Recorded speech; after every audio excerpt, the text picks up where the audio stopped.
ಗುರು ಸಾಕ್ಷಾತ್ ಪರಬ್ರಹ್ಮ ತಸ್ಮೈ ಶ್ರೀ ಗುರುವೇ ನಮಃ. ಸಿದ್ಧ ಸದ್ಗುರು ಪಾದಾಬ್ಜಂ ಜನನೀ ಜನಕಸ್ತತಾ ತತ್ವೋಪದೇಶಕರ್ತಾರಂ ನತ್ವಾ ಭಕ್ತಿ ಪುರಸ್ಸರಂ ಜ್ಞಾನಸಿದ್ಧಂ ತಪಸ್ಸಿದ್ಧಂ ಸರ್ವಸಿದ್ಧಂ ಶಿವಪ್ರದಂ ಸ್ವಯಂ ಸಿದ್ಧಂ ಅಹಂ ವಂದೇ ಸಿದ್ಧಾರೂಢಯತೀಶ್ವರಂ.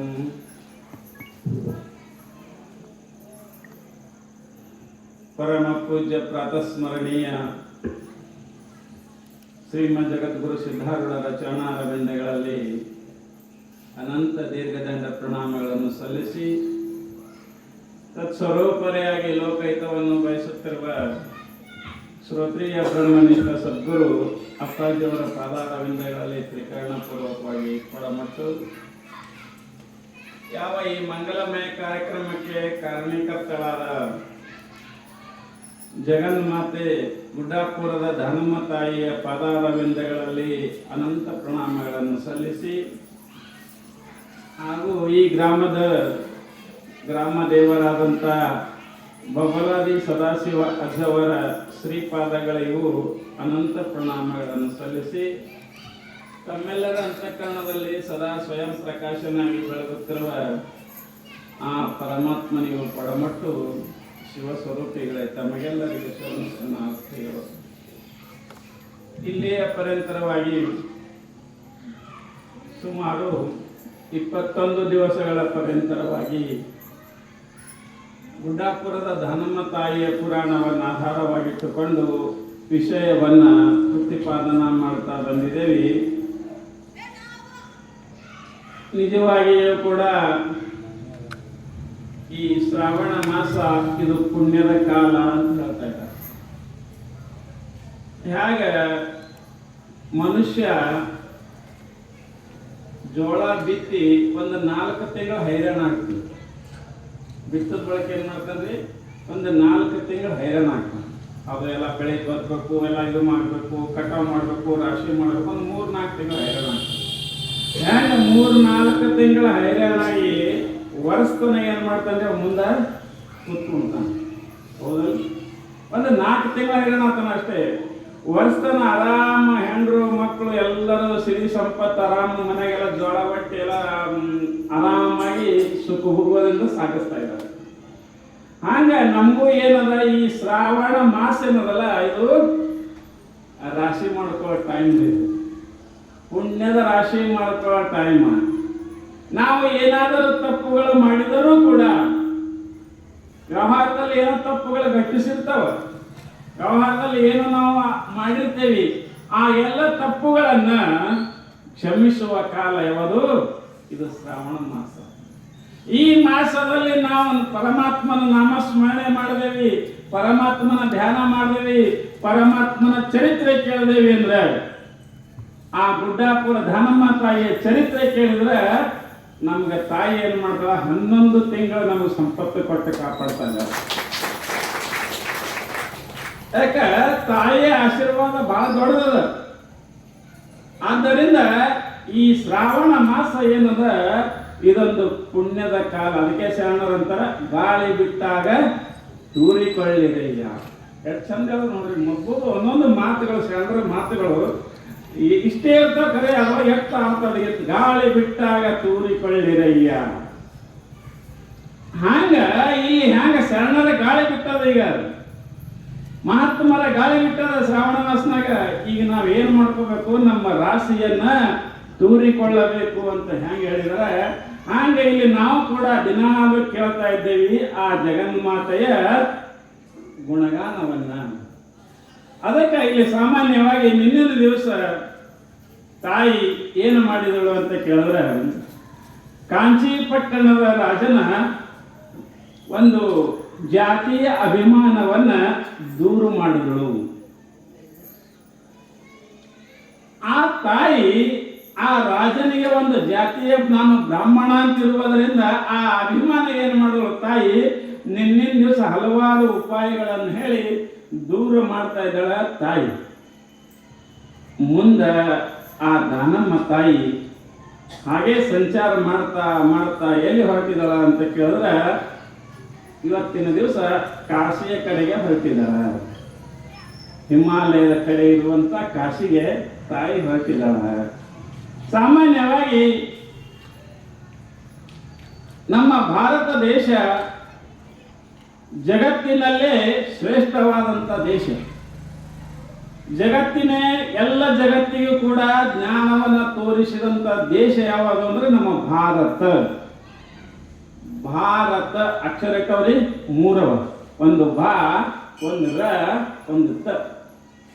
ಅವನ್ನ ಬಿಡಿಸಿದಾಗ ಭಾ ಅಂದ್ರೆ ಜ್ಞಾನ ಅಥವಾ ಪ್ರಕಾಶ, ರಥ ಅಂದ್ರೆ ಉಳ್ಳವರು, ಅಂದ್ರೆ ಜ್ಞಾನದಲ್ಲಿ ಉಳ್ಳವರು, ಪರಮಾತ್ಮನ ಮಾರ್ಗದಲ್ಲಿ ನಡೆಯುವರು, ಪರಮಾತ್ಮವನ್ನ ತಿಳ್ಕೊಳ್ಳುವಂತ ದೇಶ ಯಾವುದು ಅಂತ ಕೇಳಿದ್ರೆ ಭಾರತ.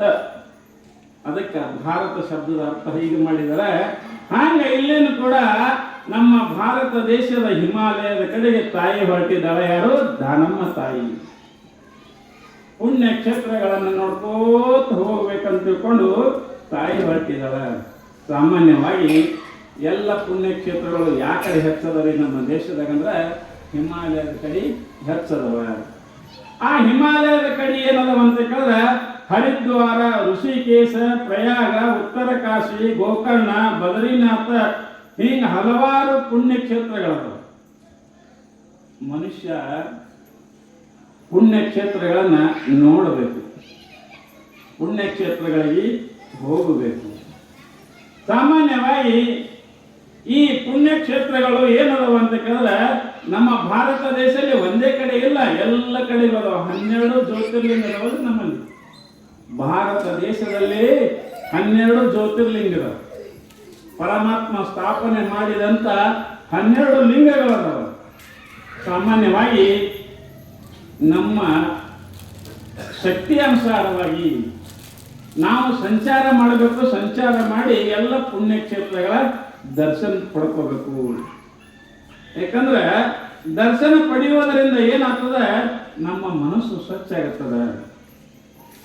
ಒಂದು ವೇಳೆ ನಾವು ಬಡವರಿದ್ದೇವ್ರಿ, ನಮ್ಗೆ ಹೋಗೋದಾಗುದಿಲ್ಲ, 12 ಜ್ಯೋತಿರ್ಲಿಂಗ ಆಗೋದಿಲ್ಲ, ಮತ್ತು ಇವೆಲ್ಲ ನೋಡೋದಾಗಲ್ರಿ, ನಾವು ಹೆಂಗೆ ಮಾಡ್ಬೇಕ್ರಿ ಅಂತ ಅಕಸ್ಮಾತ್ ಯಾರಾದರೂ ಅಂದ್ರೆ ಅವ್ರು ಹೇಳ್ತಾ ಇದ್ರ, ನೀವು ಹೋಗೋದಾಗಲಿಲ್ಲ ಅಂತ ಕೇಳಿದ್ರೆ ಆ 12 ಜ್ಯೋತಿರ್ಲಿಂಗಗಳ ಹೆಸರುಗಳನ್ನ ನೀವು ಮನ್ಯಾಗ ಕೊಟ್ಟೇವಿ ಅಂದ್ರಿ,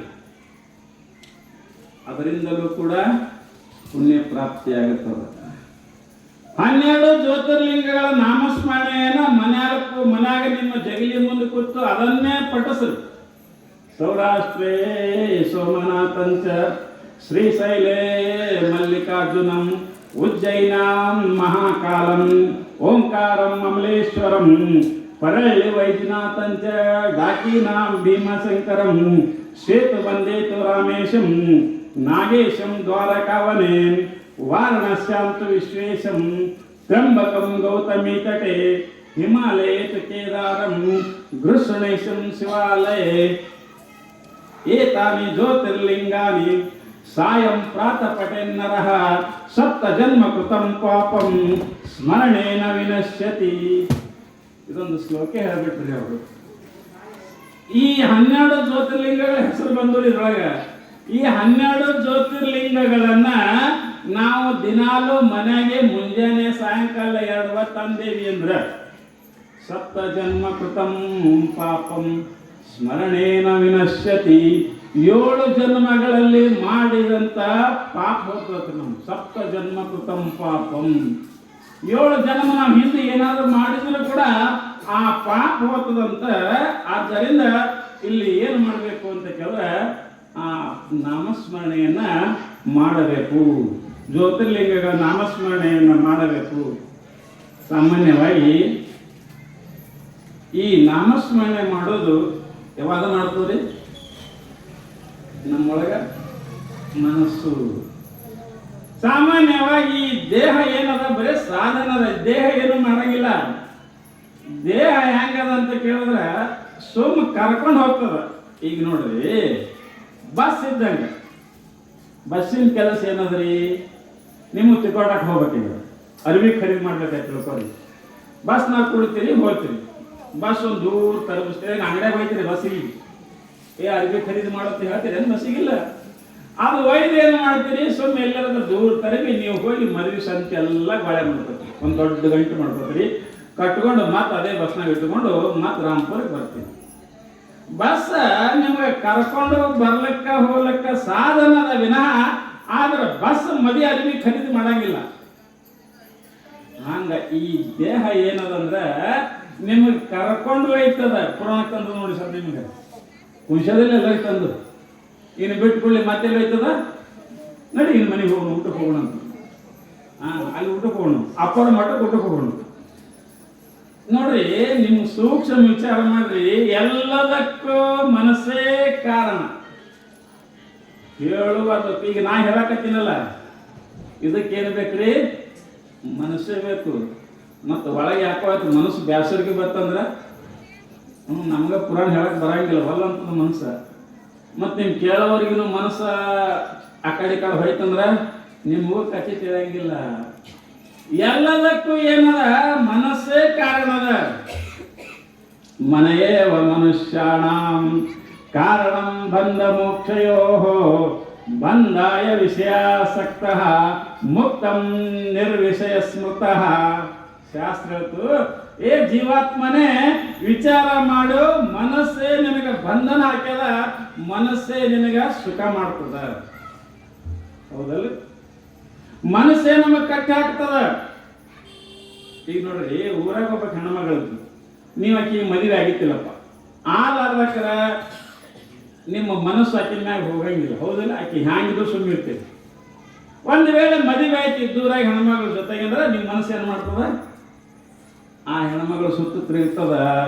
ನನ್ನ ಹೆಂಡತಿ ಎಲ್ಲಿ ಹೊಲಕತ್ತಾಳ, ನನ್ನ ಹೆಂಡತಿ ಏನು ಮಾಡಕತ್ತಾಳ, ನನ್ನ ಹೆಂಡತಿ ಜೊತೆಗೆ ಮಾತಾಡ್ಬೇಕಂತ ಮಾಡಿದ್ದ ಅಕ್ಕಿ ಅದೇ ಮನೆ ಬಿಟ್ಟು ಹೊರಗೆ ಬರಲ್ಲ. ಹೇಳ ಮೊದಲಿತ್ತಂದ್ರೆ ಇಲ್ಲೇ ಇದ್ದರ ಅವಾಗ ಹೋಗಿದ್ದೆ ನಿಮ್ಮ ಮನಸ್ಸ. ಇಲ್ಲ, ನಿಮ್ಮ ಮನಸ್ಸೇ ನಿಮ್ಮ ಕಟ್ಟಿ ಹಾಕತ್ತು. ಹ್ಯಾಂಗ? ಇದು ಹೆಂಡತಿ ನಂದು ಅನ್ನೋದ್ರಿಂದ. ಹಾಗಾದ್ರೆ ಸಾಮಾನ್ಯವಾಗಿ ಒಂದೇ ಮನಸ್ಸು. ಈಗ ನೋಡ್ರಿ, ಕೀಲಿಕ ಏಸಿರ್ತವ್ರಿ, ಬಾಗಿಲು ತೆಗಿಲಿಕ್ಕ ಕಪ್ಪಿ ಇರ್ತಾವ ನೋಡ್ರಿ ಕೈಯ, ಇಲ್ಲ ಒಂದೇ ಇರ್ತವ್ರಿ ಕೀಲಿಕೈಯ. ಹಿಂಗ್ ಮಾಡಿ ಹಾಕಿದ್ರೆ ಏನಪ್ಪರಿ? ಬೀಳ್ತದ. ಹಿಂಗ್ ಮಾಡಿದ್ರೆ ತಡಿತದ. ಏಸೋರಿ ಒಂದೇ ಕೀಲಿಕೈ ಅಲ್ರಿ. ಒಂದೇ ಕೀಲಿಕೈ ತೆರಾಕನೂ ಬರ್ತದ, ಒಂದೇ ಕೀಲಿಕೈ ಹಾಕಕ್ಕ ಬರ್ತದ. ಹಂಗ ಉದ್ದರೆ ಆತ್ಮ ಆತ್ಮ ನಮಸಾದಯೇ ಆತ್ಮೈವ ಹ್ಯಾತ್ಮನೋ ಬಂಧು ಆತ್ಮೈವ ರಿಪುರಾತ್ಮನಃ ಗೀತಾದಾಗ ಹೇಳೋದು. ಹೇ ಜೀವಾತ್ಮನೇ, ನಿನ್ನ ಮನಸ್ಸೇ ನಿನಗೆ ಶತ್ರು ಅದ, ನಿನ್ನ ಮನಸ್ಸೇ ನಿನಗೆ ಮಿತ್ರ ಆಗ್ತದ. ಅದನ್ನ ಬಳಸುವ ಕಲೆ ನಿನ್ನ ಬಲಕ್ಕೆ ಬೇಕು.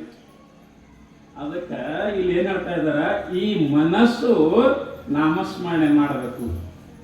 ಹೆಂಗಂದ್ರೆ ಒಬ್ಬ ಈ ಡಂಬ್ರಾಟ ಮಂಗ್ಯಾನ್ ಡಂಬ್ರಾಟ ಹಳ್ಳ್ಯಾಗ ಬರ್ತಾರ. ಈಗಾರ ಯಾರು ಇಲ್ಲ, ಮೊದಲು ಬರ್ತಿದ್ರು. ಒಂದೆರಡು ಮಂಗ್ಯ ತೊಗೊಂಡ್ಬರ್ತಿದ್ರು, ಹಿಂಗೆ ಆಟ ಆಡಿಸಿ ಎಲ್ಲ ಕಡೆ ರೊಕ್ಕ ಬೆಳ್ತಿದ್ರು. ಒಬ್ಬ ಡಂಬ್ರಾಟ ಹಿಂಗೆ ರಾಮ್ಪುರಕ್ಕೆ ಬಂದಿದ್ದ. ಬಂದಕ್ರೆ ಏನಾಯ್ತು, ಹಿಂಗೆ ಗುಡಿ ಮುಂದೆ ಡಂಬ್ರಾಟ ಆಡ್ಸಲ್ಕತ್ತ. ಅವನ ಹತ್ರ ಒಂದು ಕುರಿ ಇತ್ತು, ಒಂದು ಮಂಗ್ಯ ಇತ್ತು. ಮಂದಿ ಈಗಿನ ಯಾರು ಎಲ್ಲ ಡಂಬ್ರಾಟ ಆಡಿಸ್ದ, ಎಲ್ಲ ಮಾಡ್ತೀವಿ, ಮಂಗ್ಯಾಕಲ್ಲ ಆಗಕ್ಕೆ ಹೊಡಿಸ್ದ, ಏನೇನೋ ಮಾಡ್ದ, ಎಲ್ಲ ಇತ್ತು. ಎಲ್ಲಾಗ ಮಂದಿ ಒಂದು ಸ್ವಲ್ಪ ರೊಕ್ಕ ಕೊಟ್ಟರು, ರೊಕ್ಕನ ತೊಗೊಂಡ, ಎಲ್ಲ ಮಾಡ್ದ. ಅಲ್ಲಿಂದ ಎಲ್ಲ ಹೋದ್ರು ಮಂದಿ. ಅವ ಏನು ಮಾಡ್ದ, ಗಿಡದ ಬಟ್ಟೆ ಕುತ್ಕೊಳ್ಬೇಕು ಅಂತ ತಿಳ್ಕೊಂಡು ಅಲ್ಲೇ ಕುರಿನೂ ಕಟ್ಟದ, ಆ ಮಂಗ್ಯಕ್ಕೂ ಅಲ್ಲೇ ಕಟ್ಟಿ ಉಣ್ಬೇಕು ಅಂತ ವಿಚಾರ ಮಾಡಿ. ಉಣ್ಬೇಕು ಅಂತ ಅನ್ನೋದ್ರಾಗೆ ಅವನಿಗೆ ಯಾರೋ ಪಾಪ ಹೆಣ್ಮಕ್ಳು ಒಂದು ಸ್ವಲ್ಪ ಬೆಣ್ಣೆ ಕೊಟ್ಟಿದ್ರು.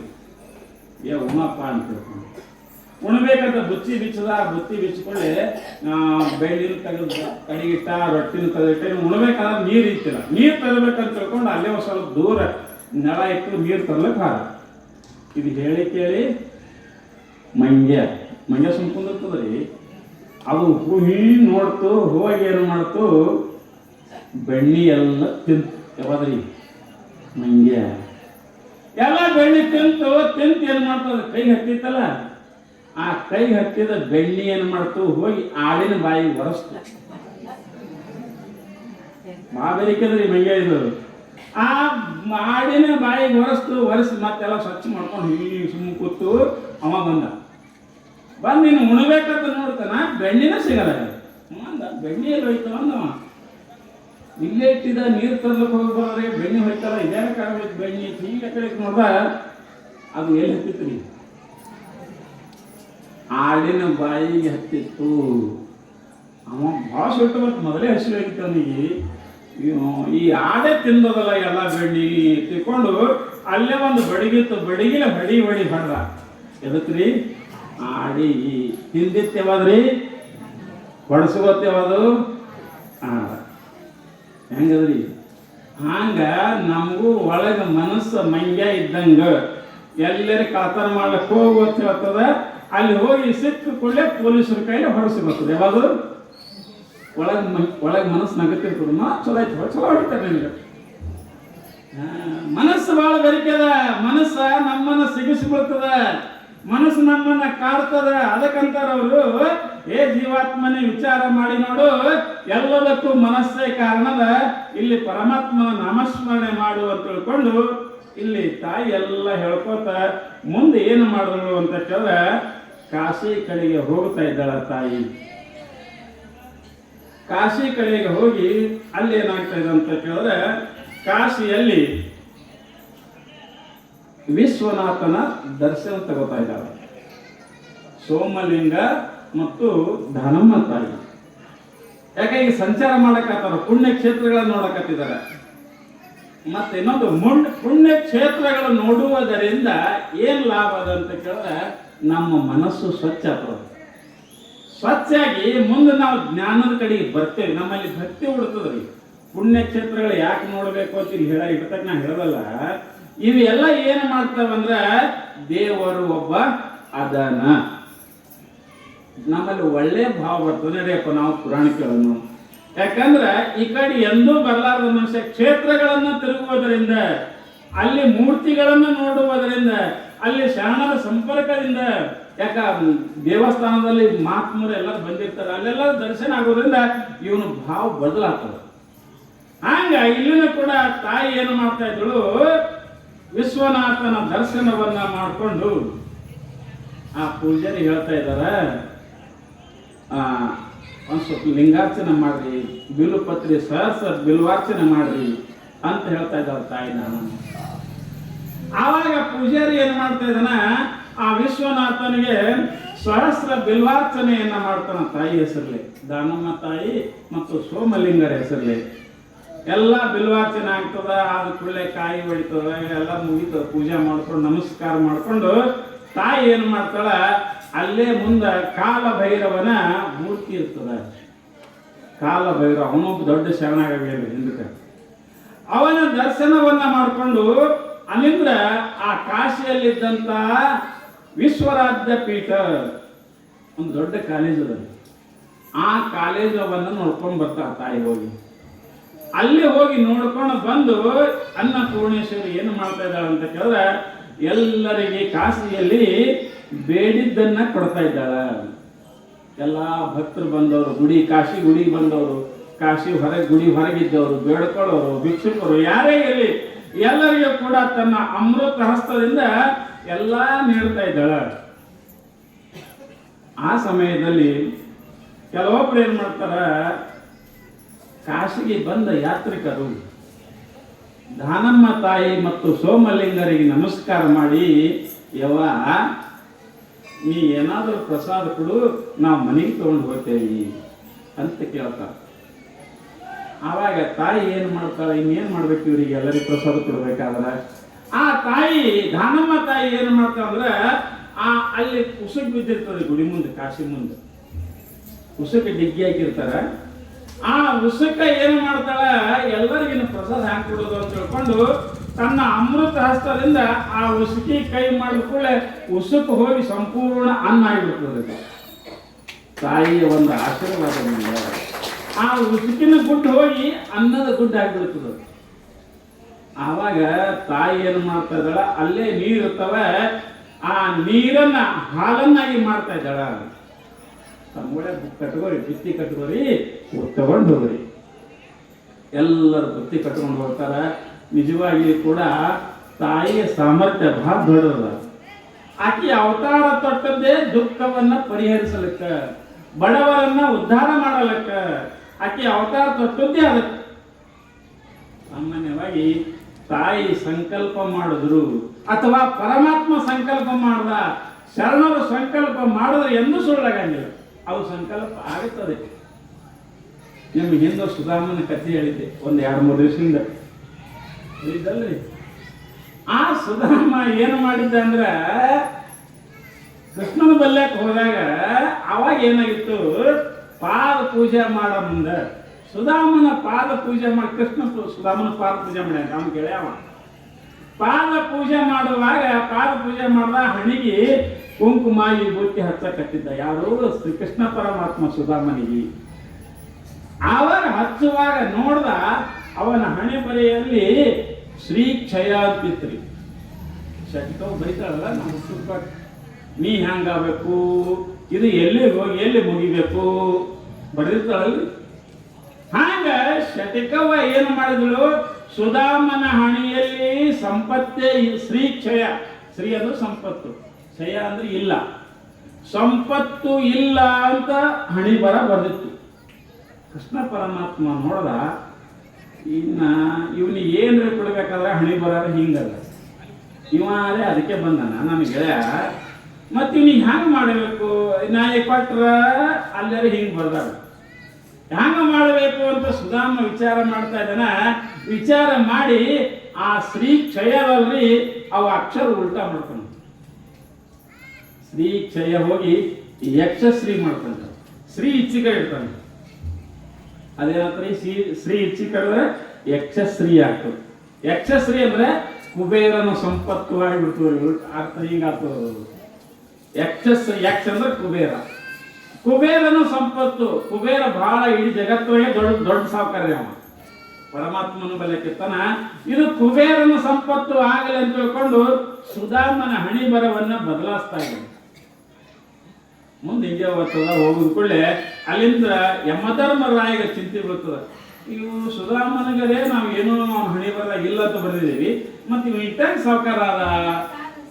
ಆವಾಗ ವಿಚಾರ ಆಗ್ತದ. ವಿಚಾರ ಮಾಡಿದಾಗ ಏನಾಗ್ತದ ಅಂತ ಕೇಳಿದ್ರೆ, ಆ ಯಮಧರ್ಮರಾಯ ಹೋಗಿ ಕೃಷ್ಣಗೆ ಬೇಕಾದ, ಅಲ್ರಿ ಕೃಷ್ಣ, ಏನೂ ಇಲ್ಲ ಅಂತ ನಾವು ಹಣಿ ಬರದಾಗ ಹೇಳಿದ್ದೀವಿ, ನೀವಿದ್ರೆ ಅವನಿಗೆ ಸಿಕ್ಕಾಪಟ್ಟಿ ಸಂಪತ್ತು ಕೊಟ್ಟಿರಲ್ಲ, ಅವನ ಹಣಿ ಬರದಾಗ ಏನಿಲ್ಲ, ಹ್ಯಾಂಗ್ ಕೊಟ್ರಿ ನೀವು? ನೀವೇ ಕಾಯ್ದೆ ಮಾಡೋರು, ನೀವೇ ಕಾಯ್ದೆ ಮುರಿಯೋರು, ಹ್ಯಾಂಗ ಅಂತ ತಿಳ್ಕೊಂಡು ಯಮಧರ್ಮರಾಯ ಕೇಳಿದಾಗ ಅವಾಗ ಕೃಷ್ಣ ಅಂತಾನ, ಇಲ್ಲೋ ಯಮಧರ್ಮ, ನಾ ಏನು ಮಾಡಿಲ್ಲ ಅಂತಾನ. ಇಲ್ಲ, ಅವನ ಹಣಿ ಬರದಾಗ ಏನದ ನೋಡ್ಬೇಕಾದ್ರೆ ಅವನ ಹಣಿ ಬರದಾಗ ಏನದ. ಅವನ ಯಮಧರ್ಮರಾಯನ ನೋಡ್ತಾನ, ಯಕ್ಷಶ್ರೀ ಇರ್ತದೆ. ಅವ ಅಂದ, ಹಿಂಗ್ಯಾಂಗಾಯ್ತು ಇದು, ನನಗೇನು ಗೊತ್ತಪ್ಪ, ನನಗೇನು ಗೊತ್ತಿಲ್ಲ, ಮತ್ತೆ ನೋಡ ಹಣಿ ಬರ, ನಾವು ಹಣಿ ಬರದಾಗ ಹೆಂಗದ ಹಂಗೆ ಕಟ್ಟೀನಿ. ಯಾರಂತಾರ? ಕೃಷ್ಣ ಪರಮಾತ್ಮ ಅಂತಾನ. ಆ ಸಮಯದಲ್ಲಿ ಈ ಯಮಧರ್ಮರಾಯ ಸುಮ್ಮ ಕೊಡ್ತಾ ಇದ್ದ. ನಾನು ಯಾಕೆಂದ್ರೆ ಹಣಿ ಬರನ ಹಿಂಗದಂದ್ಬೇಕು, ನಾವೇನು ಮಾಡ್ಲಿಕ್ಕೆ ಬರಲ್ಲ. ಹ್ಯಾಂಗ ಸುಧಾಮನ ಹಣೆ ಬರವನ್ನ ಕೃಷ್ಣ ಪರಮಾತ್ಮ ಬದಲಿಸದ, ಅದೇ ರೀತಿಯಾಗಿ ಏನಾಗಿತ್ತು ಅಂತ ಕೇಳಿದ್ರೆ, ಇಲ್ಲಿ ಆ ತಾಯಿನೂ ಕೂಡ ಇವರಿಗೆಲ್ಲರಿಗೆ ಭಕ್ತರಿಗೆ ಉದ್ಧಾರ ಆಗಲಿ ಅಂತ ತಿಳ್ಕೊಂಡು ಎಲ್ಲರಿಗೆ ಕಟ್ಕೋರಪ್ಪ, ನೀವು ಬುತ್ತಿ ಕಟ್ಕೊಂಡು ಪ್ರಸಾದ ಕಟ್ಕೊಂಡು ಊರ್ ಕಡೆ ಹೋರಿ ಅಂತ ಎಲ್ಲರಿಗೆ ಹೇಳಿ ಏನು ಮಾಡ್ತಾ ಇದ್ದಾಳೆ. ಅಲ್ಲಿಂದ ಎಲ್ಲ ಕಾಶಿ ಮುಂದೆ ನಾವು ಸ್ವಲ್ಪ ಕೂತು ಎಲ್ಲರಿಗೂ ಒಂದು 4 ಮಾತು ಹೇಳ್ತಾ ಇದ್ದಾರೆ. ಯಾರು? ತಾಯಿ. ತಮ್ಮಗಳೇ, ನೀವು ಕಾಶಿಗೆ ಬಂದಿರಿ, ನೀವು ಎಲ್ಲರೂ ಏನ ಮಾಡ್ರಿ ಅಂತ ಕೇಳಿದ್ರೆ, ಓಂ ನಮ ಶಿವ ಅಂತ ಪರಮಾತ್ಮನ ನಾಮಸ್ಮರಣೆಯನ್ನ ಅನ್ರಿ. ಯಾಕೆ ಇದು ದೊಡ್ಡ ಮಂತ್ರದ. ಯಜ್ಞಾನಾಂ ಜಪಯಜ್ಞೋಸ್ಮಿ, ಯಜ್ಞಗಳಲ್ಲೇ ಎಲ್ಲಕ್ಕಿಂತಲೂ ಶ್ರೇಷ್ಠ ಯಾವಂದ್ರ ಓಂ ನಮ ಶಿವಾಯ ಮಂತ್ರದ ಪಂಚಾಕ್ಷರಿ ಮಹಾಮಂತ್ರ ಎಲ್ಲರೂ ಅನ್ರಿ ಅಂತ ಹೇಳ್ತಾ ಇದ್ದಾಳ. ಮತ್ತೆ ಏನ್ ಹೇಳ್ತಾ ಇದ್ದಾಳ, ಓಂ ಅನ್ನೋದು ಮರಿಬಾಡ್ರಿ. ಈಗ ನಾವು ಎಲ್ಲರೂ ಗಾಡಿ ಮ್ಯಾಗ ಬರಿತೀವಲ್ರಿ, ಓಂ ಅಂತ ಬರಿತೀವಿ, ಕಿಟಕಿ ಮ್ಯಾಗ, ಇಲ್ಲಿ ಬಾಗಿಲ ಮ್ಯಾಗ ಬರ್ತೀವಿ, ದೇವರ ಜಗಲಿ ಮ್ಯಾಗ ಬರ್ತೀವಿ, ಓಂ ಅಂತೀವಿ. ಈ ಓಂ ಏನು ಅಂತ ಕೇಳಿದ್ರೆ ಪರಮಾತ್ಮನನ್ನ ಕರೆಯುವ ಸಾಧನ. ಓಂ ಮೊದಲು ಓಂ ಅನ್ನೋದು ಒಂದೇ ಇಟ್ಟಿದ್ರು. ಇದು ಪರಮಾತ್ಮನ ಸಾಧನ. ಓಂ ಅನ್ನೋ ತಸ್ಯ ವಾಚಕ ಪ್ರಣವ ಅಕಾರ ಉಕಾರ ಮಕಾರ ಅರ್ಧ ತನ್ಮಾತ್ರೆ ಕೂಡಿ ಇದು ಓಮಯ. ಅವಾಗ ತಾಯಿ ಏನ್ ಹೇಳ್ತದ, ಈ ಓಂ ನಮಃ ಶಿವಾಯ ಅನ್ನೋ ಮಂತ್ರ ಬಹಳ ಶ್ರೇಷ್ಠ ಅದ, ಇದನ್ನ ಆಚರಣೆ ಮಾಡ್ರಿ ದಿನಾಲು. ಮತ್ತೆ ಇದು ಅನ್ಬೇಕಾದ್ರೆ ರೊಕ್ಕ ಬರ್ತಾವ್ರಿ. ಈಗ ನೀವು ಅಂತೀರಲ್ಲ ಕೊರೋನಾ ಇದಕ್ಕೇನು ರೊಕ್ಕ ಬೇಕಾಗ್ತಾವ? ಇಲ್ಲ, ಸುಮ್ಮ ಕುಂದ್ರು ಓಂ ನಮಃ ಶಿವಾಯ. ಹೊಲಕ್ಕೆ ಹೋದ್ರೆ ಅಲ್ಲಿಗೆ ಬರ್ತದ, ಬಾಂಡೆ ತೊಳೆ ಮುಂದೆ ಅಲ್ಲಿಗೆ ಬರ್ತದ, ಏನು ಬೇಕಾದ್ರೂ ಅಲ್ಲಿಗೆ ಬರ್ತದ. ಆದ್ರೆ ನಾವೇನು ಮಾಡ್ತೀವಿ ಅನ್ನಂಗಿಲ್ಲ. ನಾವು ಹಚ್ಚೋದು ಬೇರೆ, ಮೊಬೈಲ್ದಾಗ ಬಿಟ್ಟು ಹೊಂಟೆಲ್ಲ ನನ್ನ ಹಳ್ಳಿ ಶುರುವಾಯ್ತು ನೋಡಿ ನಮ್ದು. ತಿರುಗಿ ಯಾವಾಗ ಬರ್ತೀವಿ ಹೊಳ್ಳಿ ಹೊಳ್ಳಿ ಹಚ್ತೇವಿಲ್ಲ. ಒಂದು ದೇವರ ಹಾರ ಹಚ್ಚಂಗಿಲ್ಲ, ಒಂದು ಮೊಬೈಲ್ದಾಗ ಚಂದ ಹಚ್ಚಂಗಿಲ್ಲ. ಕೇವಲ ನಾವು ಏನು ಮಾಡ್ತೇವಿ, ಪರಮಾತ್ಮನ ನಾಮಸ್ಮರಣೆ ಹಚ್ಚಂಗಿಲ್ವಿ ಅನ್ನಂಗಿಲ್ವಿ. ಅಂತಿರೋದೇನೋ ಬಾಯಿನ ಅನ್ನಂಗಿಲ್ಲ. ಮೊಬೈಲ್ದಾಗ ರಗಡ ಗಣಪತಿ ಹಾಡು ಬಂದಿರ್ತಾವ, ಎಲ್ಲ ಬಂದಿರ್ತಾವ, ಜಾನಪದ ಹಾಡು ಇರ್ತಾವ, ಅವು ಸಹಿತ ಹಚ್ಚಲ್ಲ. ಹಚ್ಚೋದು ಯಾವುದು ಇದೇ ಗೊಳು ಗೊಳು ಗೊಳು ಗೊಳು. ನೀ ಆ ಕಡೆದ ಬಾ, ನಾ ಈ ಕಡೆ ಬರ್ತೀನಿ, ಹ್ಯಾಂಗ ಮಾಡು ಹಿಂಗೆ ಮಾಡು. ಅದಕ್ಕೆ ನೋಡ್ರಿ, ಒಂದ್ಸಲ ಏನಾಗಿತ್ತಂತ, ಚೋಳ ದೇಶದ ರಾಜ ಓಂ ನಮಃ ಶಿವಾಯ ಮಂತ್ರ ಒಂದು ಪ್ರಭಾವ ಹೇಳ್ತೀನಿ ಹ್ಯಾಂಗ ಆಗ್ತದೆ ಅನ್ನೋದು. ಚೋಳ ದೇಶದ ರಾಜ ಯಾರು, ಸತ್ಯೇಂದ್ರ ಚೋಳ ರಾಜ. ಅವ ಏನು ಮಾಡ್ತಾ ಇದ್ದಂದ್ರೆ ರಾಜ್ಯವನ್ನ ಆಳ್ತಿದ್ದ. ಅವನ ಹೆಂಡತಿ ಯಾರು, ಅಮೃತವತಿ ಅಂತ ಅವನ ಹೆಂಡತಿ. ರಾಜ ಬಹಳ ಶಾಣೆ ಇದ್ದ, ಮತ್ತು ಅಷ್ಟೇ ಶಿವಭಕ್ತ ಇದ್ದವ. ರಾಜ ಇಷ್ಟು ಶಿವಭಕ್ತ ಇದ್ದಲ್ಲ, ಆತನ ರಾಜ್ಯದಲ್ಲಿ ಅವನ ಆಳ್ವಿಕೆಯ ಪಟ್ಟಂತ ಸ್ಥಳದಲ್ಲಿ ಎಲ್ಲ ಕಡೆಗೆ ದೇವಾಲಯಗಳನ್ನು ಕಟ್ಟಿಸಿದ್ದ ಮತ್ತು ಎಲ್ಲ ಕಡೆಗೆ ಪರಮಾತ್ಮನ ನಾಮಸ್ಮರಣೆಯನ್ನ ಅನಿಸ್ತಿದ್ದ. ಎಲ್ಲರಿಗೂ ಆರ್ಡರ್ ಮಾಡಿದ್ದವ, ಎಲ್ಲರೂ ಓಂ ನಮಃ ಶಿವಾಯ ಅನ್ನಬೇಕು. ನೀವು ಯಾವುದೇ ಕಾರ್ಯ ಮಾಡಿದರು, ಹೊಲಕ್ಕೆ ಹೋದರು, ಮನೆಗೆ ಬಂದರು, ಅಡಿಗೆ ಮಾಡಿದ್ರು, ಏನೇ ಕಾರ್ಯಗಳನ್ನು ಮಾಡಿದರೂ ಬಾಯಿಯಿಂದ ಓಂ ನಮಃ ಶಿವ ಅನ್ನಬೇಕು ಅಂತ ತಿಳ್ಕೊಂಡು ಎಲ್ಲರಿಗೆ ಆರ್ಡರ್ ಮಾಡಿಸಿದ್ದ. ಎಲ್ಲರೂ ಹಂಗೆ ಮಾಡ್ತಾ ಇದ್ರು. ಕರ್ಮವನ್ನು ಮಾಡ್ಕೋತ ಎಲ್ಲರೂ ದೇವಾಲಯ ಪೂಜೆ ಎಲ್ಲ ಮಾಡ್ಕೋತ ಬರ್ತಾ ಇದ್ರು. ಓಂ ನಮಃ ಶಿವಾಯ ಅನ್ಕೋತ ಎಲ್ಲರೂ ಕೆಲಸ ಮಾಡ್ತಿದ್ರು. ಆ ಮಂತ್ರದ ಪ್ರಭಾವದಿಂದ ಆ ದೇಶದ ರಾಜ ಅನಂತ ಶ್ರೀ ಸಂಪತ್ತುಗಳ ಹೊಂದಿ ಬಡವರೇ ಯಾರು ಇದ್ದಿತ್ತಿಲ್ಲ ಆ ದೇಶದಲ್ಲಿ. ಅಷ್ಟಾಗಿತ್ತು, ಆರಾಮಿದ್ರು ಎಲ್ಲರೂ. ಆದ್ರೆ ಒಂದು ಸಲ ಏನಾಯ್ತು, ಆ ರಾಜನಿಗೆ ಮಕ್ಕಳುಗಳಿಗೆ ಇಷ್ಟೆಲ್ಲ ಇದ್ರು, ಅವನಿಗೆ ಮಕ್ಕಳ ಕೊರತೆ ಇತ್ತು. ಯಾಕೋ ಅವ್ರ ಮಕ್ಕಳು ಆಗಿತ್ತಿಲ್ಲ. ಅವಾಗ ರಾಜ ಪರಮಾತ್ಮನನ್ನು ಧ್ಯಾನ ಮಾಡ್ತಿದ್ದ. ದೇವರೇ ಪರಮಾತ್ಮ ನನಗೆ ಮಕ್ಕಳು ಕೊಡು. ಯಾಕಂದ್ರೆ ಸಾಮಾನ್ಯವಾಗಿ ಎಲ್ಲರಿಗೂ ಇರ್ತದೆ ಮಕ್ಕಳು ಬೇಕು. ಅದಕ್ಕೆ ಮಕ್ಕಳು ಕೊಡುವಂತ ಬೇಡ್ತಾ ಇದ್ದ. ಬೇಡುವಾಗ ಮಕ್ಕಳ ಸ್ವಲ್ಪ ಆಗಲಿಲ್ಲ. ಆಗಲಾರ ಮಟ್ಟಕ್ಕೆ ಆಕಿ ಹ್ಯಾಂತಂದ್ರು, ಮತ್ತೆ ಯಾಕೋ ನಮ್ಗೆ ಮಕ್ಕಳು ಆಗಲ್ಲ, ಒಂದು ದತ್ತಕ ತಗೊಳ್ಳೋಣ ಅಂದ್ರು. ಅನ್ನ ಏನು ಮಾಡಿದ್ರು, ಆ ಮಂತ್ರಿಯ ಮಗ ಯಾವ ಮಿತವಚನನ್ನ ದತ್ತಕ್ಕೆ ತಗೊಂಡ್ರು. ದತ್ತಕ್ಕೆ ತಗೊಂಡ್ರು. ಮುಂದೆ ಹಾಗೆ ನಡೀತು ರಾಜ್ಯ. ಮುಂದಕ್ಕೆ 1 ವರ್ಷ 2 ವರ್ಷ ದಾಟೋದ್ರಾಗ ಮುಂದೆ ಅಮೃತವತಿ ಗರ್ಭಿಣಿ ಆದವು. ಪರಮಾತ್ಮ ಏನೋ ಕರುಣೆ ಮಾಡುವ.